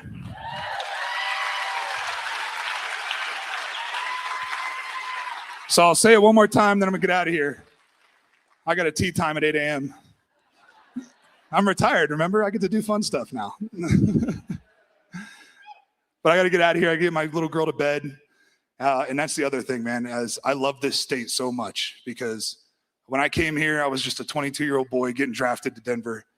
I didn't have a real home. I didn't have a family. And Colorado embraced me and showed me so much love. And I'll always be indebted to that. And I'm not leaving. I'm not ready to leave, man. I'm not going to up and run. Like, there's a lot of people that are up and running away. They're up and running away. Well, I'm not known to just up and run. That's not the way I do things. Running is for weak.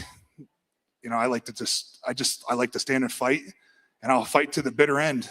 And that's what we're going to do. We're going to fight them to the bitter end. And you got to do everything you can to get your neighbor to vote. I'm telling you, this is how we win, is by voting. So get out and vote.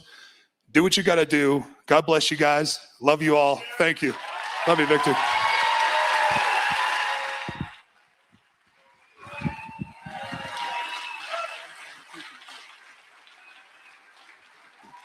Ladies and gentlemen, let's give it up for Derek Wolf.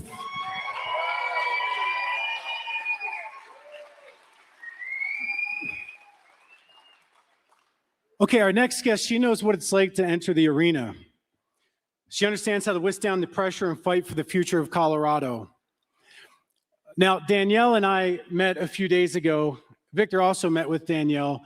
And this is a perfect example of somebody who is absolutely opposed to us in the primary. Like, very against us in the primary for the reasons which she believed were the right reasons. But she's an example of what it takes, or she's an example of someone who can put aside her differences to bring this party together to win this governor's race. Ladies and gentlemen, please welcome Danielle Neuschwagner to the stage.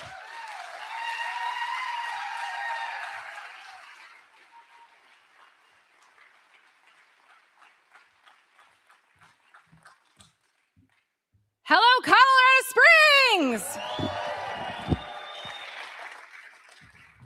Oh, no. We can do better than that. Because when you walk into this room, there is a power and a force to be reckoned with. Hello, Colorado Springs!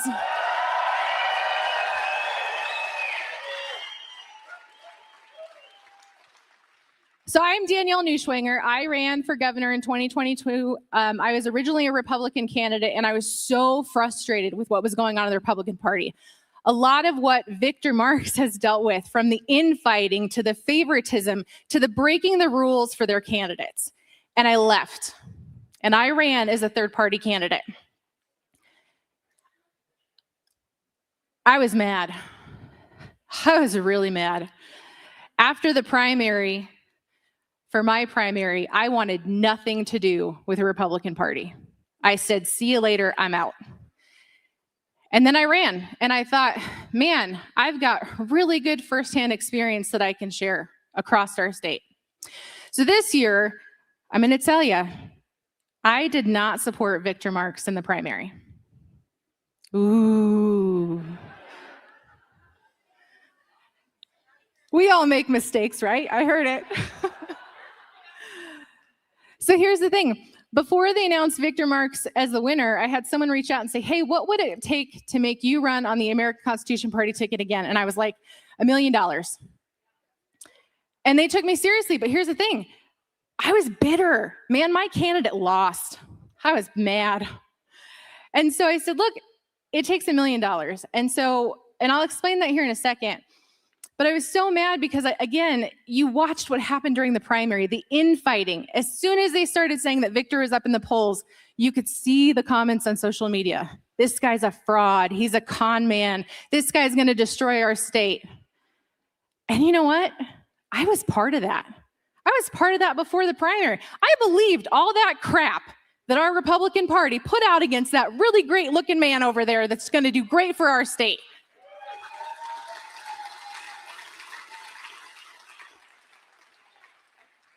And not only did I believe it, I reshared it. I reposted it.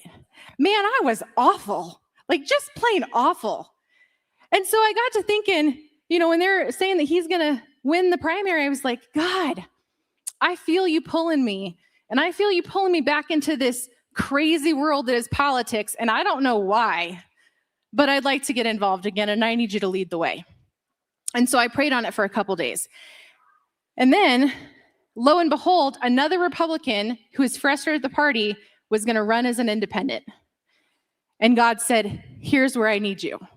I need you to tell people how impossible it is to win as a third-party candidate in Colorado. He said, I need you to tell people that instead of hating each other, they need to hate the guy across the aisle.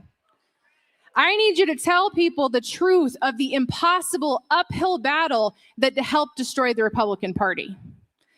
And so I said, ooh, God, people are not going to like me, right? Like this, I'm going to be walking into some lion's dens like Daniel. Like this is going to be real tough. And he said, well, suck it up, Buttercup, and get in the race. So last week, I reached out to Jeff and Bill and I said, Jeff, man, I got a story to tell and I need you to give me a platform. And he did. So thank you, Jeff. I appreciate that. So the first thing you need to understand for any third-party candidates or independents, and I'm not trying to throw shade at any other party, but it is impossible. And here's why. There is no county support. They do not have the same structure as the Republican and Democratic Party, where we have a county party in all 64 counties. There's nothing. You might have 1 or 2 people at the top for a state party, but that is not enough.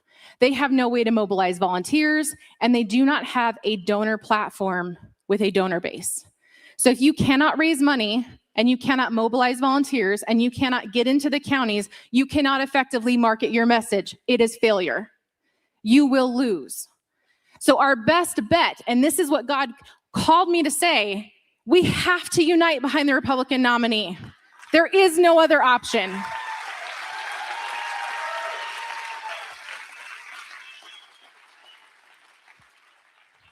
Now, lo and behold, to my surprise, right after that interview, Victor sent me a text. I was like, ooh, buddy, how'd he get my number? He must work for the CIA.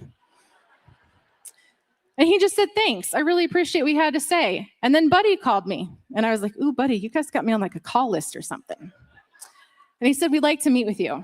And I was like, you do know that I said really bad things about you before the primary, right?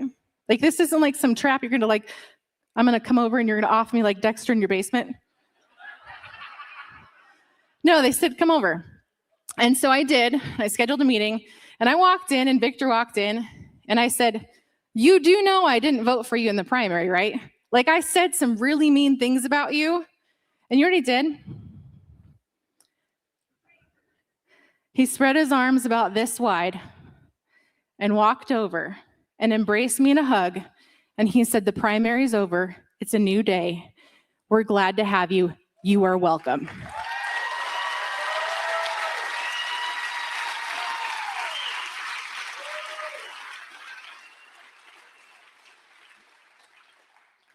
Wow. Like, my mind was completely blown because I'm like, wait, what? Like, you're not going to yell at me. You're not going to call me like, a sore loser or anything like that. Like, you're actually happy I'm here. And I'm like looking around because, Kyle Clark thinks this guy murders people in his basement. I'm like, where are the knives at? And instead, he said, why don't you have a seat at my table? And I'm just so mind blown. I'm like, wow. Like, can you imagine walking up to someone and saying, man, I did you dirty. And instead of them being mad with you, they show you grace. And do you know what grace is? Undeserving kindness. I didn't deserve his kindness. I didn't deserve his forgiveness. I didn't ask for it, but he gave it freely. And if that doesn't tell you the characteristic of the leadership that he has and the way he wants to rule our state, that right there is a perfect example. Take it one step further.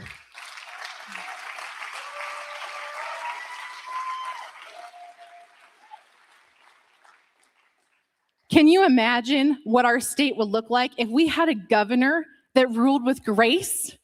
Can you imagine what it would look like if we had a governor that ruled compassion, that actually put the people of our state above politics? Can you imagine what our state would look like if I had someone with that type of leadership who would forgive you for the mistakes that you made and hold no grudges and say, everyone is welcome in my camp?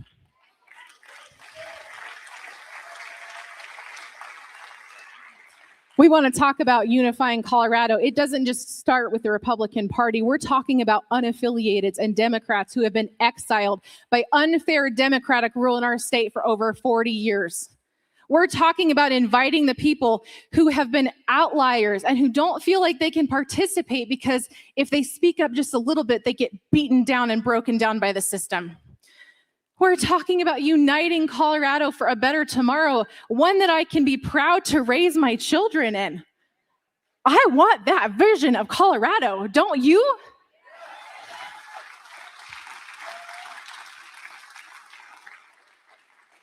So I said I would share some of my experiences, and so here's the first thing that I've seen. I have seen people on social media who are saying, because he won the nomination, they're just not going to vote in the governor's election. Well, I have a message for you.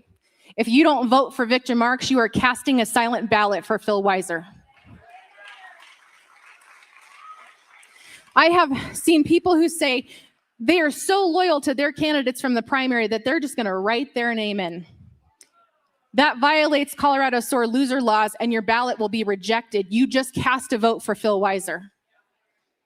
I have seen people who say that they are so disgruntled with the Republican Party that they're not going to vote because it's their vote to waste and their vote doesn't matter.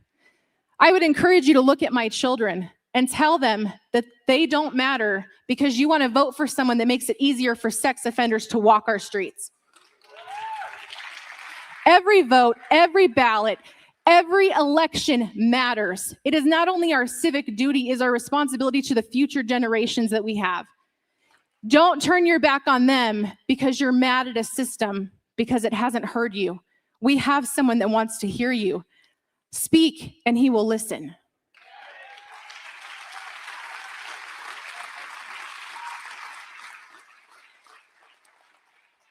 Now here's the other thing.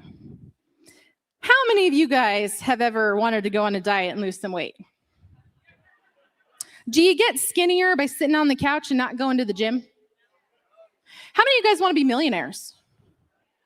Do you get richer by not going to work? So how can we ask for change that is desperately needed if you won't show up and vote in November's election? Change requires participation, and everyone must participate. So how do people get involved? It's not just getting involved with the candidate. It's not just volunteering on a campaign. We have local county parties across our state that are in desperate need of volunteers.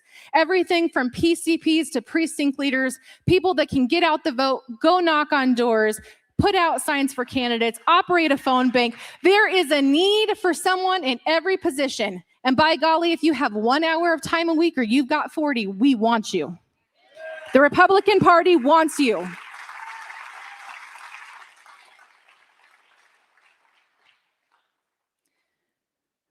The last thing I'm going to say is it takes money to run a campaign. I felt this firsthand because when I ran as a third-party candidate, the first thing that they did was turn off all of my donor banks. Without money, you cannot market your message. Derek Wolf played in the football in the 50th Super Bowl. We know how much expensive those commercials are. And yet, brands like Pepsi and Coke and Doritos, they look at that as an investment because they know if they can market their message successfully, you will buy their product. Our candidates have a product that needs marketed. They have policies that are going to change our state, and they can't do it with empty bank accounts. Every donation, whether it's $5 or the max donation, goes to helping your candidates market their message. Give when you can, give often, and give freely.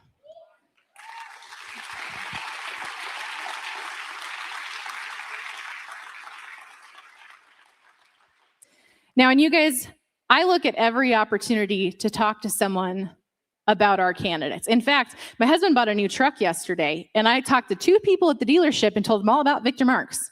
I said, who are you voting for this election? So it's not just enough that we talk to our family members and make sure that every ballot in our household is cast. It's about talking to our neighbors. And yes, I mean Karen, the PTA or HOA president down the street that makes you fines for cutting your grass too late. You got to talk to her too. But it's not just about the neighbors. It's about our friends. We have to have those uncomfortable conversations because historically in Colorado, Republican candidates only campaign in the places where they feel comfortable. But that's not where people are securing the massive votes in the Denver metro corridor. We have to get uncomfortable. So you need to have uncomfortable conversations with your friends and your family. Secondly, if you guys have kids that are going to be 18 by the general election, please register them to vote. Talk to their friends because their voice matters because this is their future tomorrow as well. And finally, if you guys have kids that play on sports teams, apparently this is the side for football coaches because we've got 3 over there.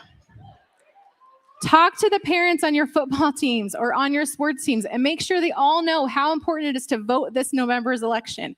And make sure that they're all voting in one direction, the Republican direction.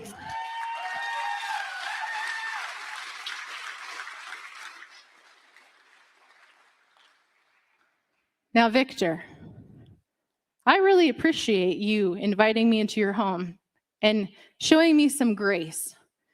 But I was pretty hard on him. I asked him all kinds of questions that I needed the answers to, and it was like a CIA interrogation, and he never wavered. And here's what I realized. Victor Marx is not the kind of man that a mold is built from. He is the kind of man that breaks every boundary. He is the kind of man that goes out and you set a goal for him, he smashes it. He is the kind of man that has dedicated his entire life to service, from military to humanitarian relief. He is the kind of man that can fix our state and unite people across Colorado. And I know, because I'm living proof of the willingness he's jumping across to bridge gaps. Ladies and gentlemen, I hope that you will support me in supporting him to be Colorado's next governor, the man, the myth, the legend, Victor Marx. That was so awesome. Thank you.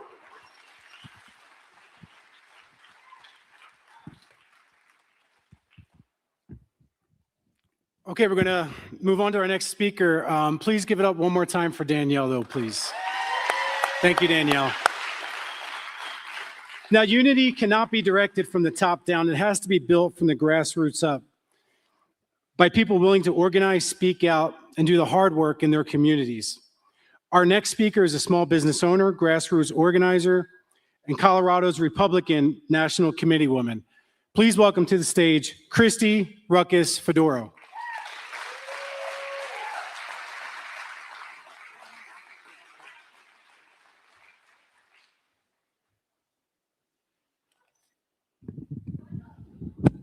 I hear Pueblo out there?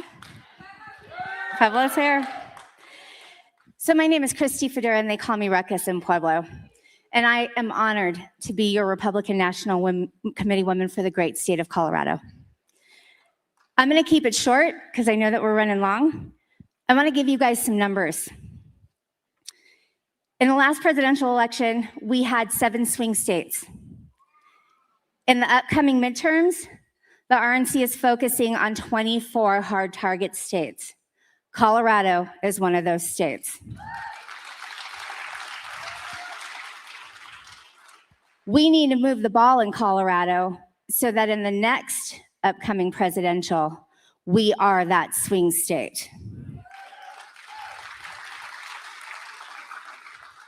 There are more than 4 million voters in the state of Colorado. And I'm going to tell you that in 2020, the unaffiliated voter count was 38% of the registered voters. In 2024, that number went up to 48%. And in 2026, that number went up to 53%. Now, I'm not saying that we're doing everything right, and it can't be because of what we're doing.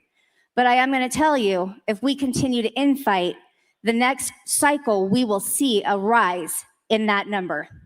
More people will walk away, and we cannot afford that. We can't afford to lose more Republicans because the infighting that they see is not something they want to be a part of.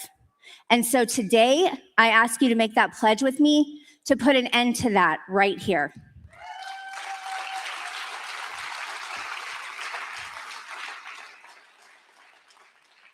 %0 is the chance that we have if we split the vote, we don't put aside petty differences, and we don't start acting like the adults in the room when it comes to this election in November. But I can give you another number. 1. 1 is the number of Republican candidates that we have in the gubernatorial race.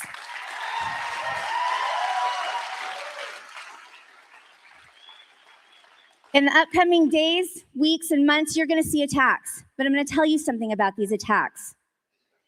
You don't see attacks when someone is not over target. You don't see attacks when they aren't threatening the status quo. And you don't see attacks when they are not a very dangerous gentleman.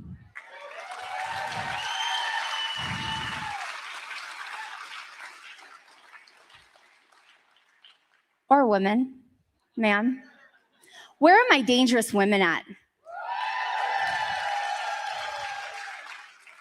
We've got dangerous gentlemen in the room. We've got dangerous women in the room. We've got a down ballot ticket of dangerous Republicans who are no longer going to stand for them coming after our kids, coming after our incomes, coming after our state. If you are like me and you are a native to Colorado, you know how important it is that we take our state back here and now.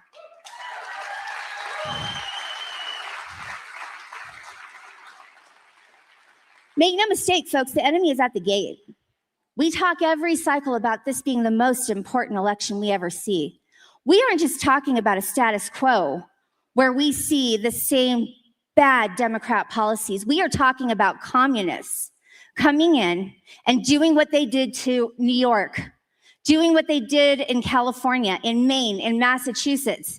And I don't know about you, but I'll be damned if they're going to do it in my state.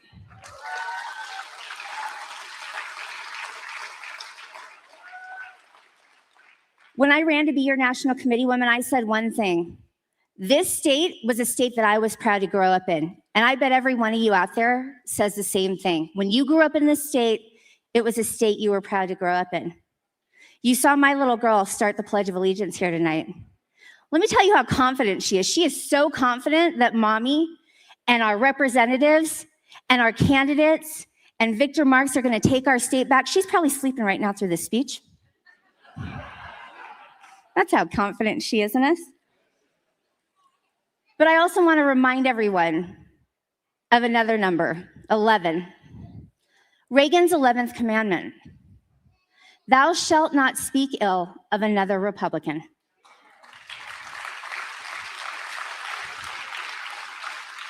When those attacks come from within the party, that's a problem. It's problematic for us. I'm going to give you one last set of numbers. 80-20, Reagan's 80-20 rule that says 80% of the time if we agree, you are 80% my ally and my friend, not 20% a traitor. We all have the same goals, and the only way to accomplish that is to get this vote out. Knock doors, make calls, send text messages, go to your friends, your family, your congregation, your kids' Little League games, and make sure that this state sees a Republican turnout for this election greater than anything that Colorado has ever seen before.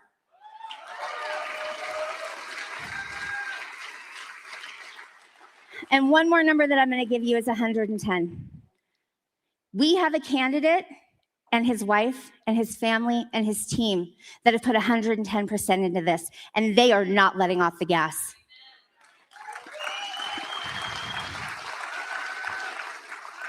They're going to keep coming, and they need us to come with them. Our vote is not enough. Get out the vote. Knock those doors, make those calls, find out how you can help, not just Victor, but down ballot. We need to balance that House and Senate in Colorado so that the Democrats don't even think about running 700 bills past us.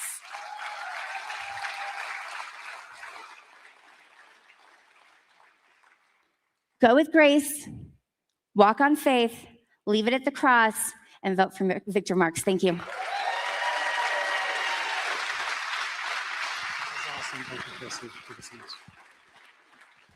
Ladies and gentlemen, I met Chrissy several months ago, and she's probably one of the hardest working party members behind the scenes. Please give it up again for Chrissy Fedoro.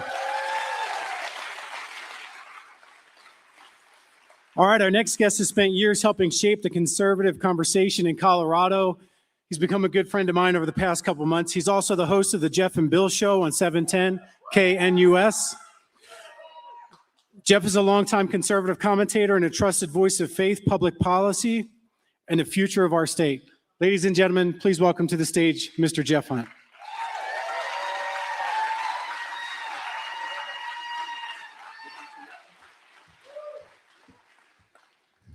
Called it.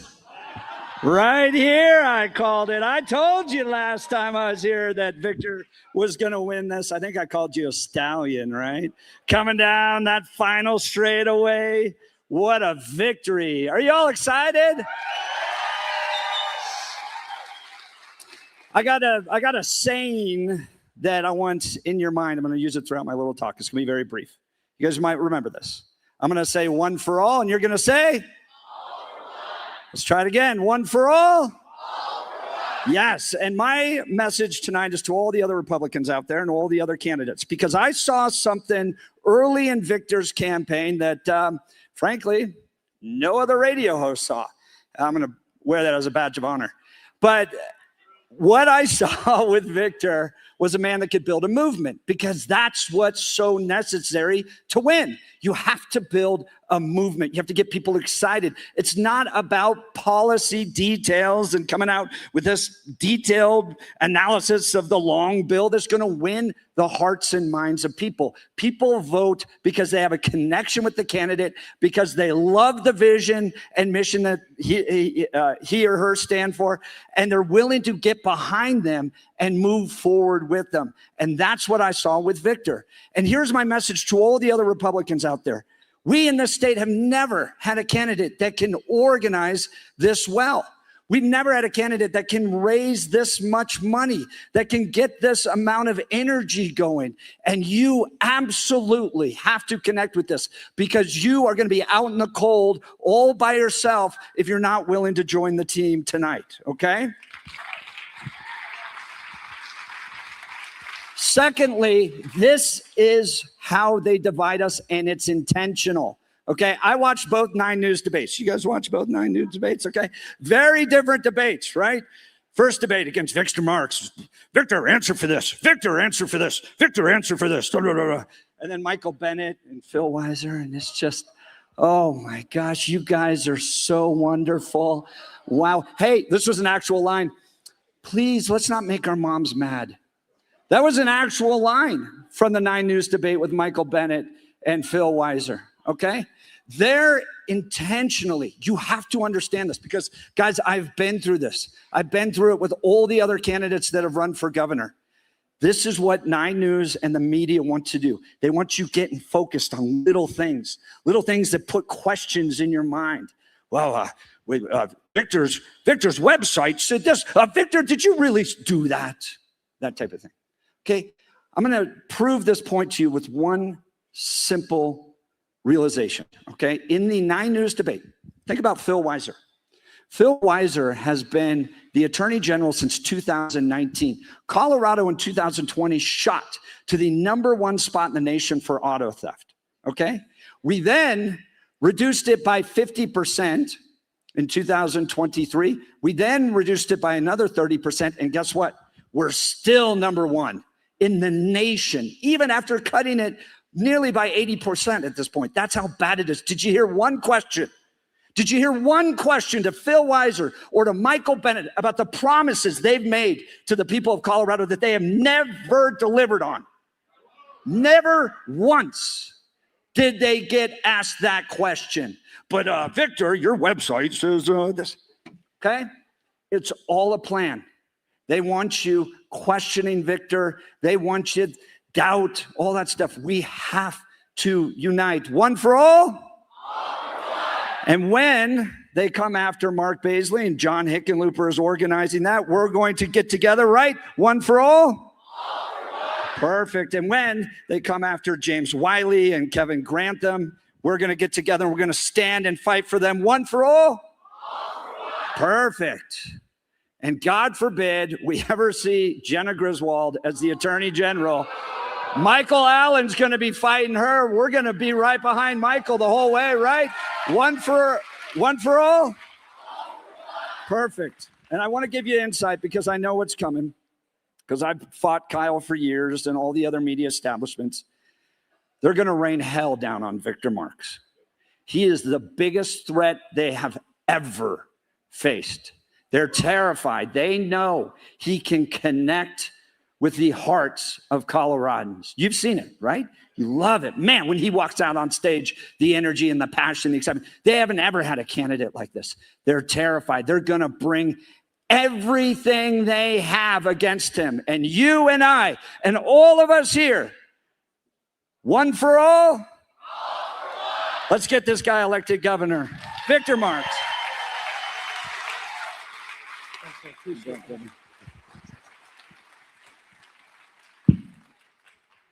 Thank you, Jeff. Please give it up again for Jeff Hunt. Thank you, Jeff. Now, we cannot win a statewide election without a strong party disciplined candidates, and an organized grassroots movement, and the willingness to put past disagreements behind us. Our next speaker is a software engineer, former chairman of the Douglas County Republican Party, and the newly elected chairman of the Colorado Republican Party. Ladies and gentlemen, please welcome to the stage Chairman Craig Steiner.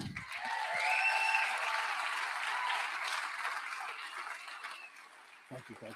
Thank you. Well, thank you very much. My name is Craig Steiner, and I am the chairman of the Colorado Republican Party.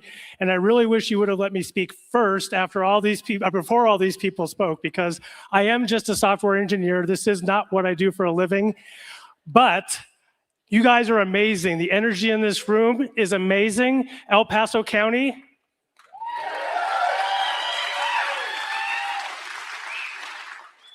But I do have good news. Last week, I was in southeast Colorado in Bent County, and they are ready to work. Last night, I was with my wife in just outside of Durango. La Plata County had their Lincoln Day dinner. And I don't know if you know La Plata County. It's not a huge county, but they had hundreds of people at their venue at the Lincoln Day dinner last night, and they are ready to work.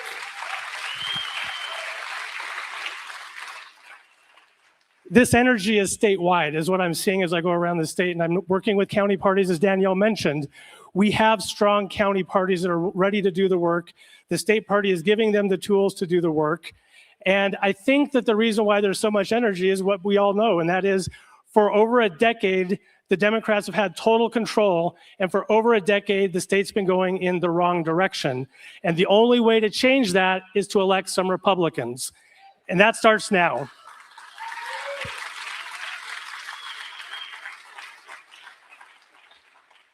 We have great candidates up and down the ballot. We've heard from some of them here today. Others can't make it today. Others are in far-flung parts of the state, and we need every vote across the state to win this. That is also why I've been visiting a lot of the smaller counties that have often been neglected. Their votes are just as important as every vote in El Paso County, Jefferson County, Douglas County. We need to get all those votes out, and that's what we're doing, and they're ready to do it. I also think that when you look at how far the state's gone, there is a huge opportunity in what the Democrats have done. It's been said multiple times today. They've actually nominated socialists this year. And if we can't win against that, that's common sense against communism. Let's get this job done.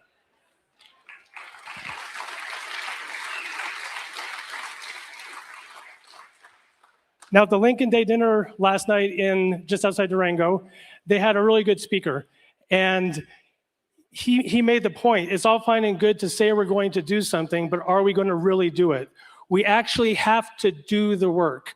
And as I think it was also Danielle mentioned, there are county parties all over the state that need your help. Get plugged into the county parties, get plugged into the candidates, volunteer your time and treasure whatever you can, because that's what it's going to take to get this job done. And if we do that, we are going to have good results this November. So I would ask you to help get the House district candidates that you saw here tonight. Let's get them elected. Let's try to flip the House. The Senate district candidates, they need our help too. And we need to, all of our statewides, Attorney General, Secretary of State, Attorney General, I already said that, Treasurer, thank you, Kevin Grantham. We need to get them all elected. And we need to get Victor Marx elected as governor of Colorado.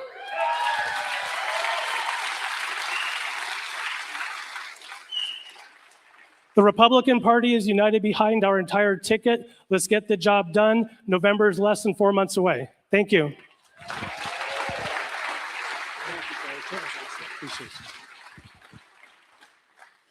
Ladies and gentlemen, let's give it up for Craig Steiner.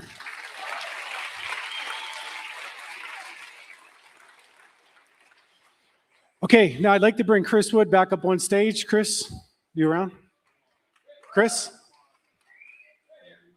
Where's he at? Chris Wood. Oh, I guess there's a couple Chris Woods. Okay, folks, now, like I mentioned early on, if you'd like to bid for the painting that Chris is doing, please don't forget to submit your bids in the back. And when Chris is going to continue painting while we turn our attention to the video screen here. Thank you.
Ladies and gentlemen, the next governor of Colorado, Mr. Victor Marx.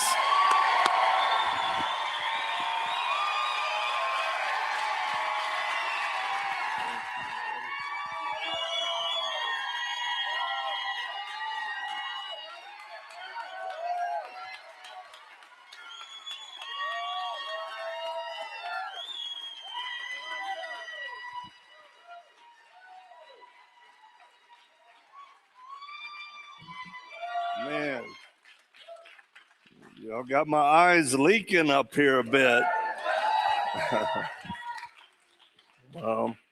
I'm overwhelmed, is what I am.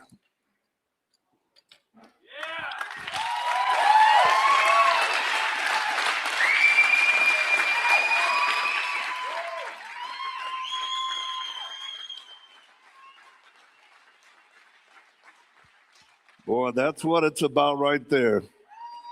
That is what it's about right there. Thank you so much for that. It's a powerful symbol of what we've already done and what we're going to do here in Colorado. You know, I want to say this to every speaker. You couldn't have said it better. And I certainly can't. There's not much I can talk about. Everything was covered because there's a little bit of me in every one of those that came up here and shared. And it's humbling to be a person who has no desire or ambition to try to be in politics, but the circumstances and the time of our history requires it.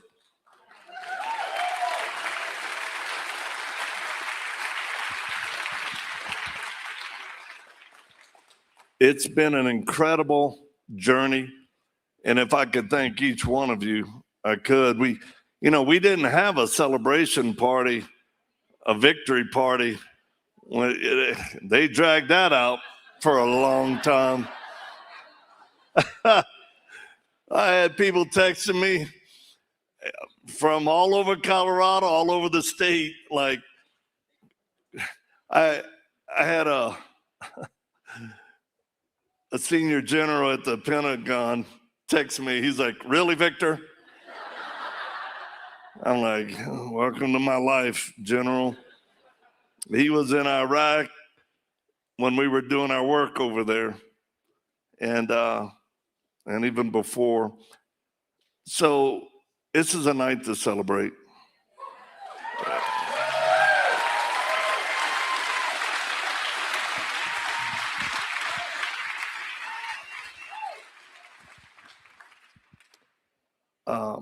It's not been an easy journey, but life's not easy. It's just another chapter in my life, and my wife would say our life, which that's going to be one of the finest first ladies that has ever served Colorado.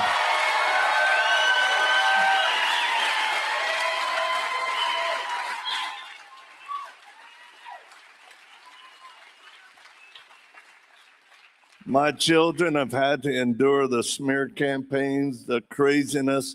Do you know how hard it is for children who know the truth about me to listen to people say lies and accusations? That's been the hard part. Not me. I care less. And somebody talking smack, I'm like, okay. They're waiting for me to fight back. I'm like, there is no fight back. You're dumb. Oh, or as somebody who sent me a T-shirt, they said after that debate, so we both got a T-shirt. There's a little picture of me, and it just says, "You're mean." Look, I determined in the beginning our assessment of the Republican Party, this race, where we're at. One, the Republican Party is horrible. They proved it during the primary. This whole deal of not attacking people.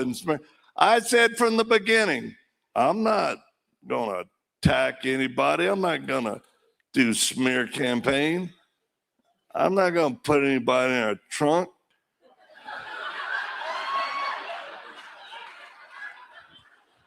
Did you hear that, Kyle? Let him out. Make him a little trunk monkey for a day or two. No, listen, this been the funny part about it all. Somebody said, you know, you can throw some shade. Our intel team, we found some stuff on other candidates. I go, but that's not me. That is not my personality. Why would I do that? And I wanted to prove to the other candidates that I could beat them the fair way, the right way, with integrity.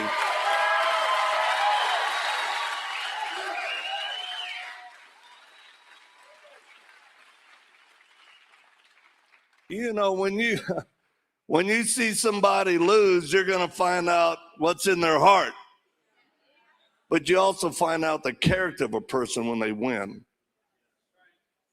And I don't stand up here and gloat. I'm humbled by the win. I feel the responsibility of the win. And our team and Buddy, who's our lead, my gosh, unbelievable, Buddy.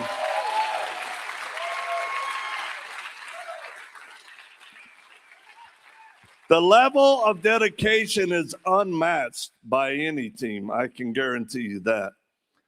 What we've done in such a short amount of time, and I have to give credit to those Sherpas who we stepped in this. We don't know the first thing about politics.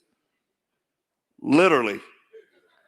I'm like, what's a given, Max? Can't they just give us millions?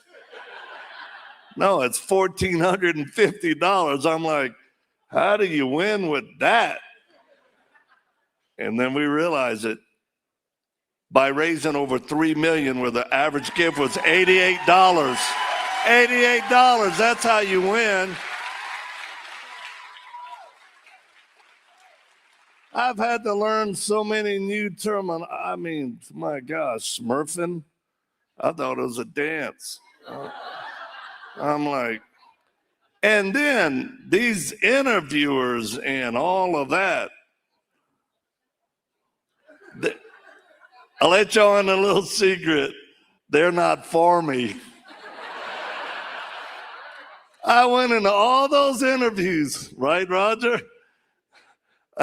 Roger is my Sherpa with the media. Roger Hertzen. If y'all this is a quiet giant and a legend. Stand up, Roger, please.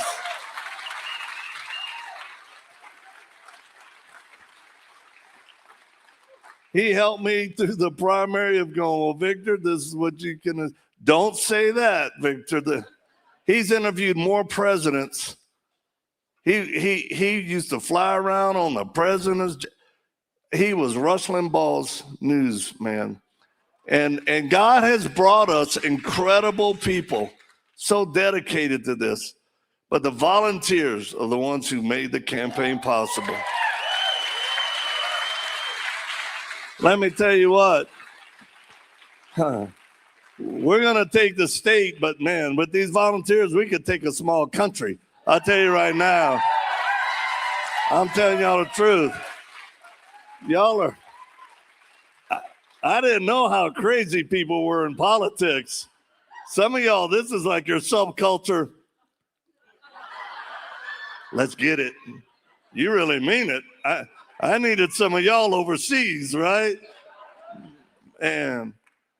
But the media, what we face with the bias of the media, both legacy media and conservative, they had picked their candidates. So they painted everything negative. And then, of course, there were over 21 candidates, I think, for governor, and they were biased against me. I'm like, man, y'all, can you be nice for a minute? And that's all it was just negative. So we had to decide, how are we going to handle this? You know what? I prayed for him. That's how we handled it. Because look, if you don't remember anything else tonight from me, Remember this, if you don't pray for your enemy, those who've made themselves your enemy, if you don't love them, it will affect a part of your heart. It will start making your heart hard. And that part of your heart, your family needs. You won't be able to receive love that they want to give you. You won't be able to give the love because that part of your heart. And look, I've had practice from my childhood. And that's what stunned me tremendously, that they would attack my childhood, my abuse as a child. They would question that. I remember, I think one of them that came, he's like, is all that abuse real?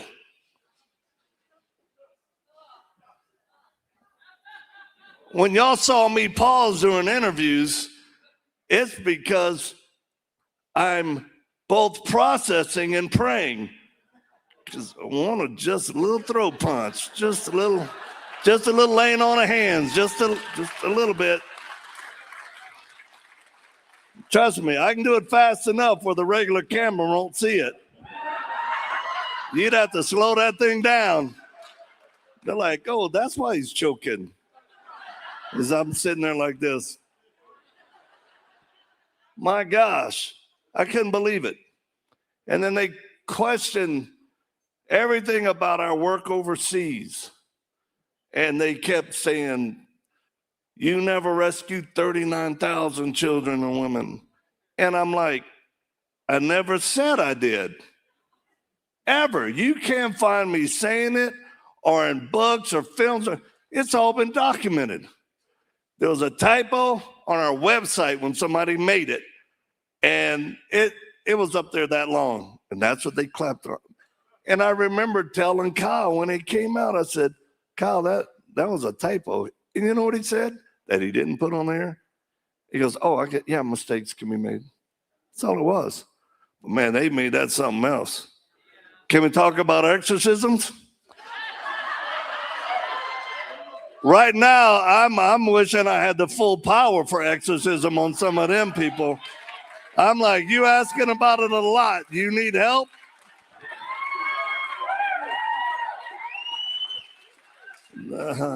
Some of them even will require fasting, I'll tell you right now. And even in that interview, I told him several times, I don't do exorcism. I think you got to be Catholic for that one. And a collar, you got to go through all kind of education. And I said, I just pray for people, and I've seen them get a lot of relief.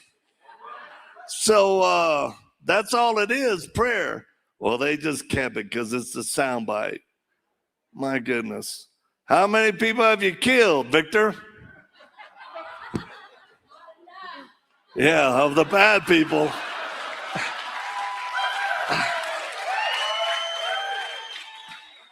I'm like, what in the world? My long pause wasn't me counting, okay? I'm not like, because what they're alluding to is that I murdered people or something. No, I said it clearly, but I'll say it again. I have been in situations that required the use of arms. And I didn't go over there and see if I killed anybody. So technically, I don't know. But I'm not a liar. I'm not going to say something. And also, everything I've done overseas is about saving lives, not taking lives. That was my whole goal.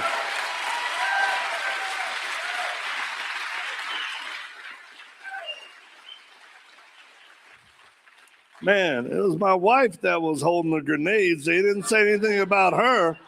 How did you get out of this? There's video of you with the AK racking around and a grenade in your pocket. That was our last mission. They didn't come after you. Yeah, they're scared. They should be.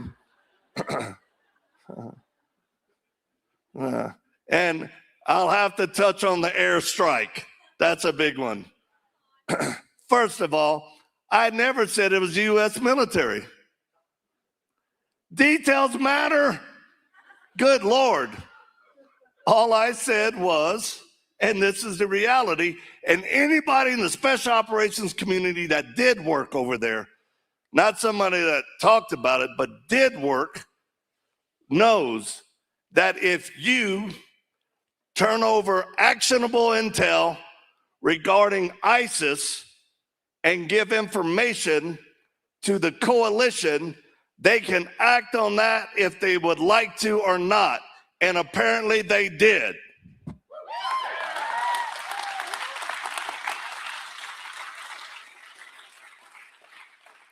So when they ask those questions, I'm very careful because I know they don't really care. They're just trying to trap me. And you know why I talk slow? I don't know. I just do. But my wife likes it, and that's all that matters to me.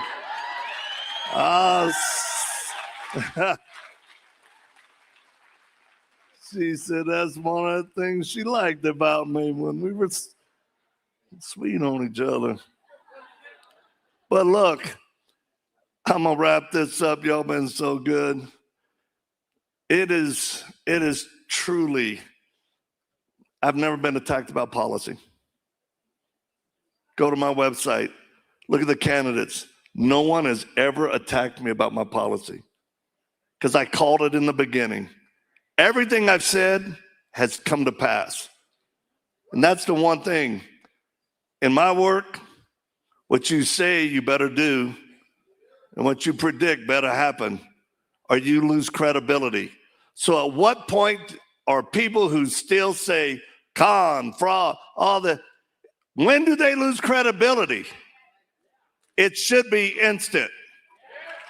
It should be instant. We don't listen to the noise. I just got to say this today, man, because I got moved today.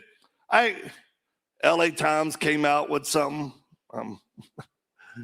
I love it. I'm like, well, go ahead. Because people will be able to know and discern truth from lies, smear campaigns from whatnot. But I talked to a reporter today. He said, in your book, I've read your book. You said that you were on a training operation in the Marines. You got into a helo. Somebody pulled you off. You got in another one next to it. Y'all went up over a mountain range in the Mojave Desert. And that helicopter that you were in crashed and they were killed. I said, yeah, that's right. I said, I hurt a long time what they call survivor's guilt, being on a helicopter, knowing those other Marines didn't make it. That hurt. He goes, I can find nothing on it.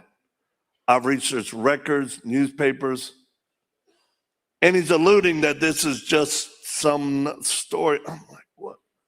What are you talking about? I talked to Buddy. Within a few hours, not only had Buddy and the intel team found the incident, they found an eyewitness who was there, a Marine who saw me get off, confirmed the crash, the whole incident. And now what the reporter is going to do? Is he going to say, another miracle for you, another miracle that God saved your life, that he's kept you through hell and high water to maybe come to this day and time on the timeline of history for Colorado to be the next governor?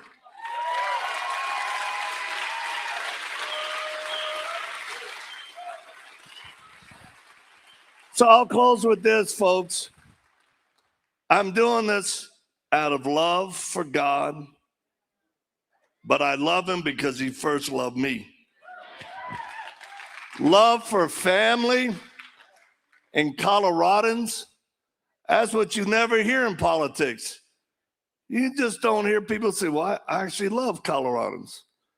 Love for these children, love for senior citizens. and a willingness to stand in the gap to stop socialism, which is nothing but a transitional term for communism.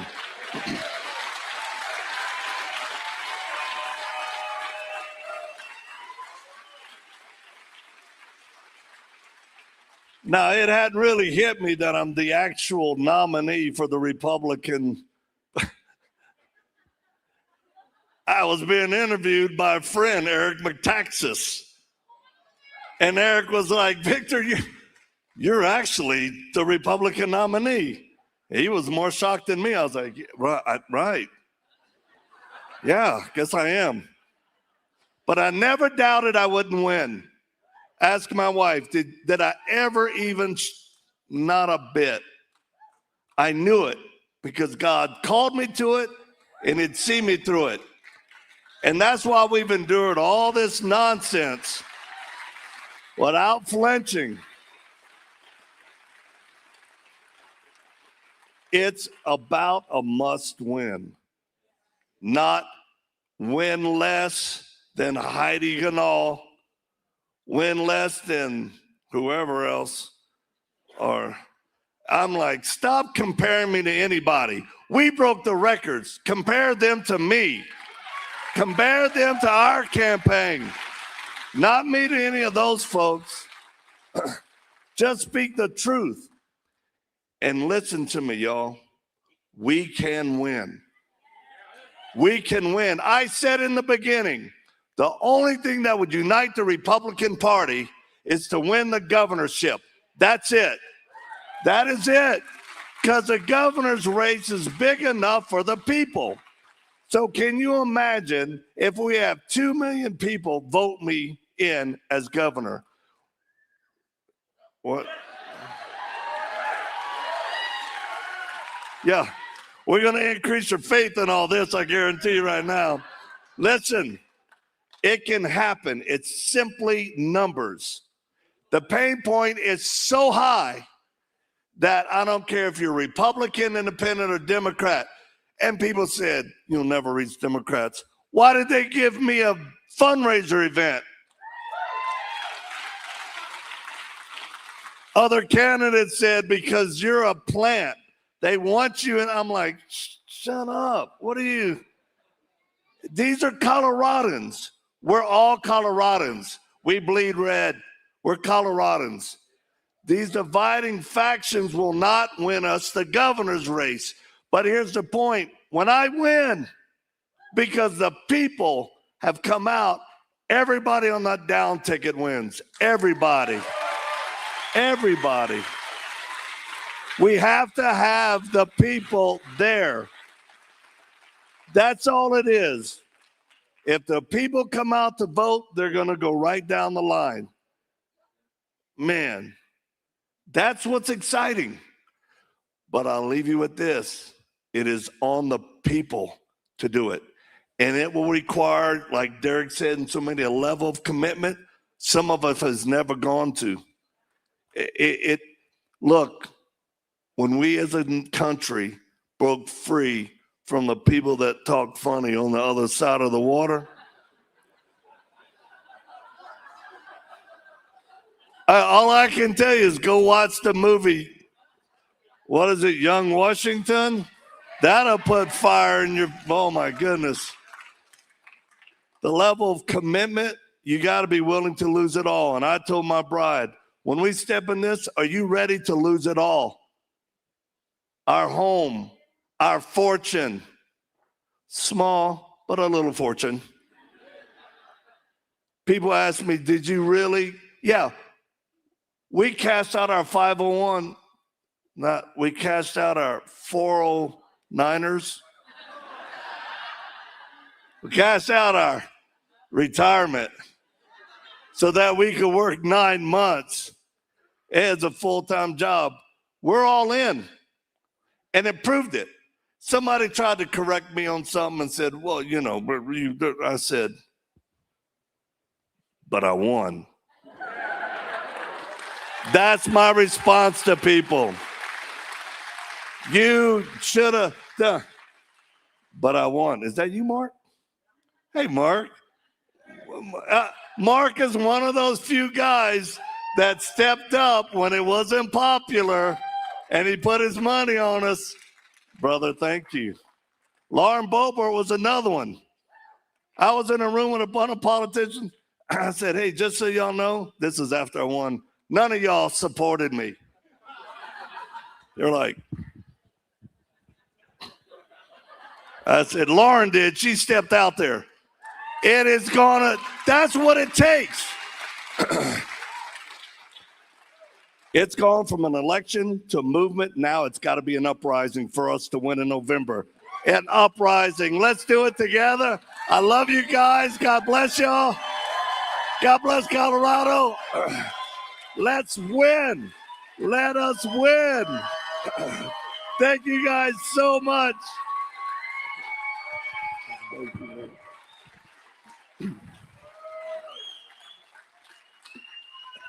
Hey, Victor, don't go too far. I think we're going to have you sign the painting real quick.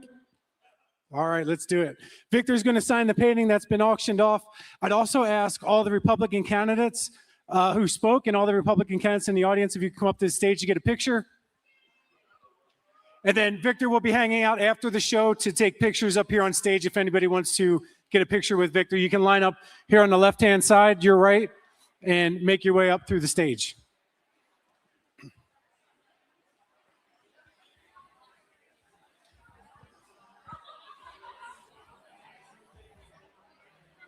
Back in the plate, I guess.